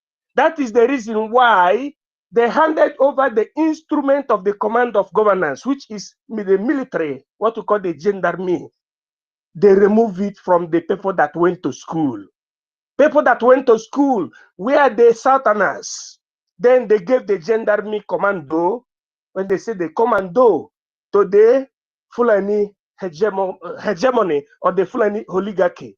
They controlled the army and the police. They gave it to people who did not wanted their independence, which means independence. That is the problem of Nigeria. They removed the secret of governance from the indigenous people, and they gave the command of the military to people who didn't even accepted Western education. If you go to the history of Nigeria, you see that those who accepted the Western education were not the North. The North were sempre inclined in religion, whereas the West and the South are academically inclined. So they, out of anger, dismembered the system, and they put us in political triangulation in such a way that each time Nigerians want to make progress, they will distort it. Just like we are talking now. Okay, tell me, anybody in Nigeria knows that if you allow an Igbo man to become president of Nigeria, he will transform Nigeria to be the highest Oklahoma, the highest Singapore, and the highest developed country. But they scuttled that. So they purposely did that so that we will not grow. So the only solution now is for us to do what? To scatter everything and go back prior to 1914 and go back to prior to 1884 and 1880s. We go back to where we were. That is exactly, if you trace this in the map of the world, you will see Biafra in the map of the world before 1884. So that is what we're talking. And already the children of Biafra has grown, and we can do it more than any other person. So let us just come together and support this government, because this government is our own government. All bullet na bullet, all bullet na water. Thank you very much. Thank you. Thank you, everyone. Everyone has spoken very well. And those that are here with us for long, you guys have done so great. You heard what the host just said. So I will start by thanking Frank for coming, Onyeka for coming, Midi for coming, Egbe Belo for coming, Ben Wabo for coming. Thanks Mr. Snow for coming. Simon Eba Obi Chicago, thank you. Otuma Moya, thank you for coming. Sir William Dedi Monson, thank you for coming. Biafra First Love, thank you. Sadebe, thank you. God Space, thank you. Christopher Okewa, thank you. Matt Peace, Ben Chooks, Ago, thank you. Ata Ejike, thank you. KC, Shima, Koro, Cecilia Joseph, Obu, thank you. Citizen, Dama, thank you. Tina, thank you. Oshuko, Shinedu, thank you. Mazi Fine Shuku, thank you. Bartholomew, thank you. Okafo, thank you. Fongio, thank you. Isaac Shinoso, thank you. Shinwe, thank you. Ife, thank you. Okonkwo, thank you. Ajando Shibuko, thank you. Shuku, Emeka, thank you. Mazi Abe, thank you. Ifua Ilogy, thank you. Mike, thank you. Biafra must come. Thank you. Executive, thank you. Daniel Ozoma, thank you. Ugonaya, thank you. Eddie Funky, thank you. Angus, thank you. John Repository, thank you. Freedom Biafra, thank you. One name Simeon, thank you. Anayo Paul, thank you. Simeon Ebo, thank you. Ugo Big, thank you. John Bright John, thank you. Ancestors of Biafra, thank you. Samzo, thank you. Henry Emenike, thank you. Selem, thank you. Honora, thank you. Ugu Global, thank you. Shubi, thank you. Mr. Joe, thank you. Paulinus Kena, thank you. Emeka, thank you. Sal Umonakwe, thank you. Lady Head Up, thank you. Simon Davison Oba, Ego Biafra, Sabinus Emeka, Dot G, Shibweze Ama, Patricia Lumba Obiora, Cornell Okechukwu, Nathan Cyprian Charles Onyekama Eda Uchenna, Oruasa Emeka Okechukwu, Shedrack Lee, Godi Ona, David Obo, Larry, Stanley Ikechukwu. Biafrans, one thing is for sure, one thing I want us to go home with is this. Nobody will give us our freedom except us. And nobody needs the freedom except us. So we must do whatever it takes to support the government who are in the front line of this freedom. And they know what they're doing to get us this freedom far much than we are expected of the day, which is that December 2nd. We want to make it to be today. We will do whatever it takes. Support the United States of Biafra. Support the Commander-in-Chief of the United States of Biafra, the Prime Minister. Support the government, the ministers. Support the angels at home, on the ground. Support for your children's future and your great-grandchildren. Support for your life, because we all deserve the good life. Thank you, the host, David. You say you're on the way. May God bless you all. May God bless us all. And may He bless you whatever thing that we put our hand as source of income. May He multiply it so that we will give back to the Biafra government. This is where our tithe remain, and this is where we pay our tithe until Biafra comes. Then we can move to where we choose to be. Thank you. And from here, we all say goodbye. Good night, good afternoon.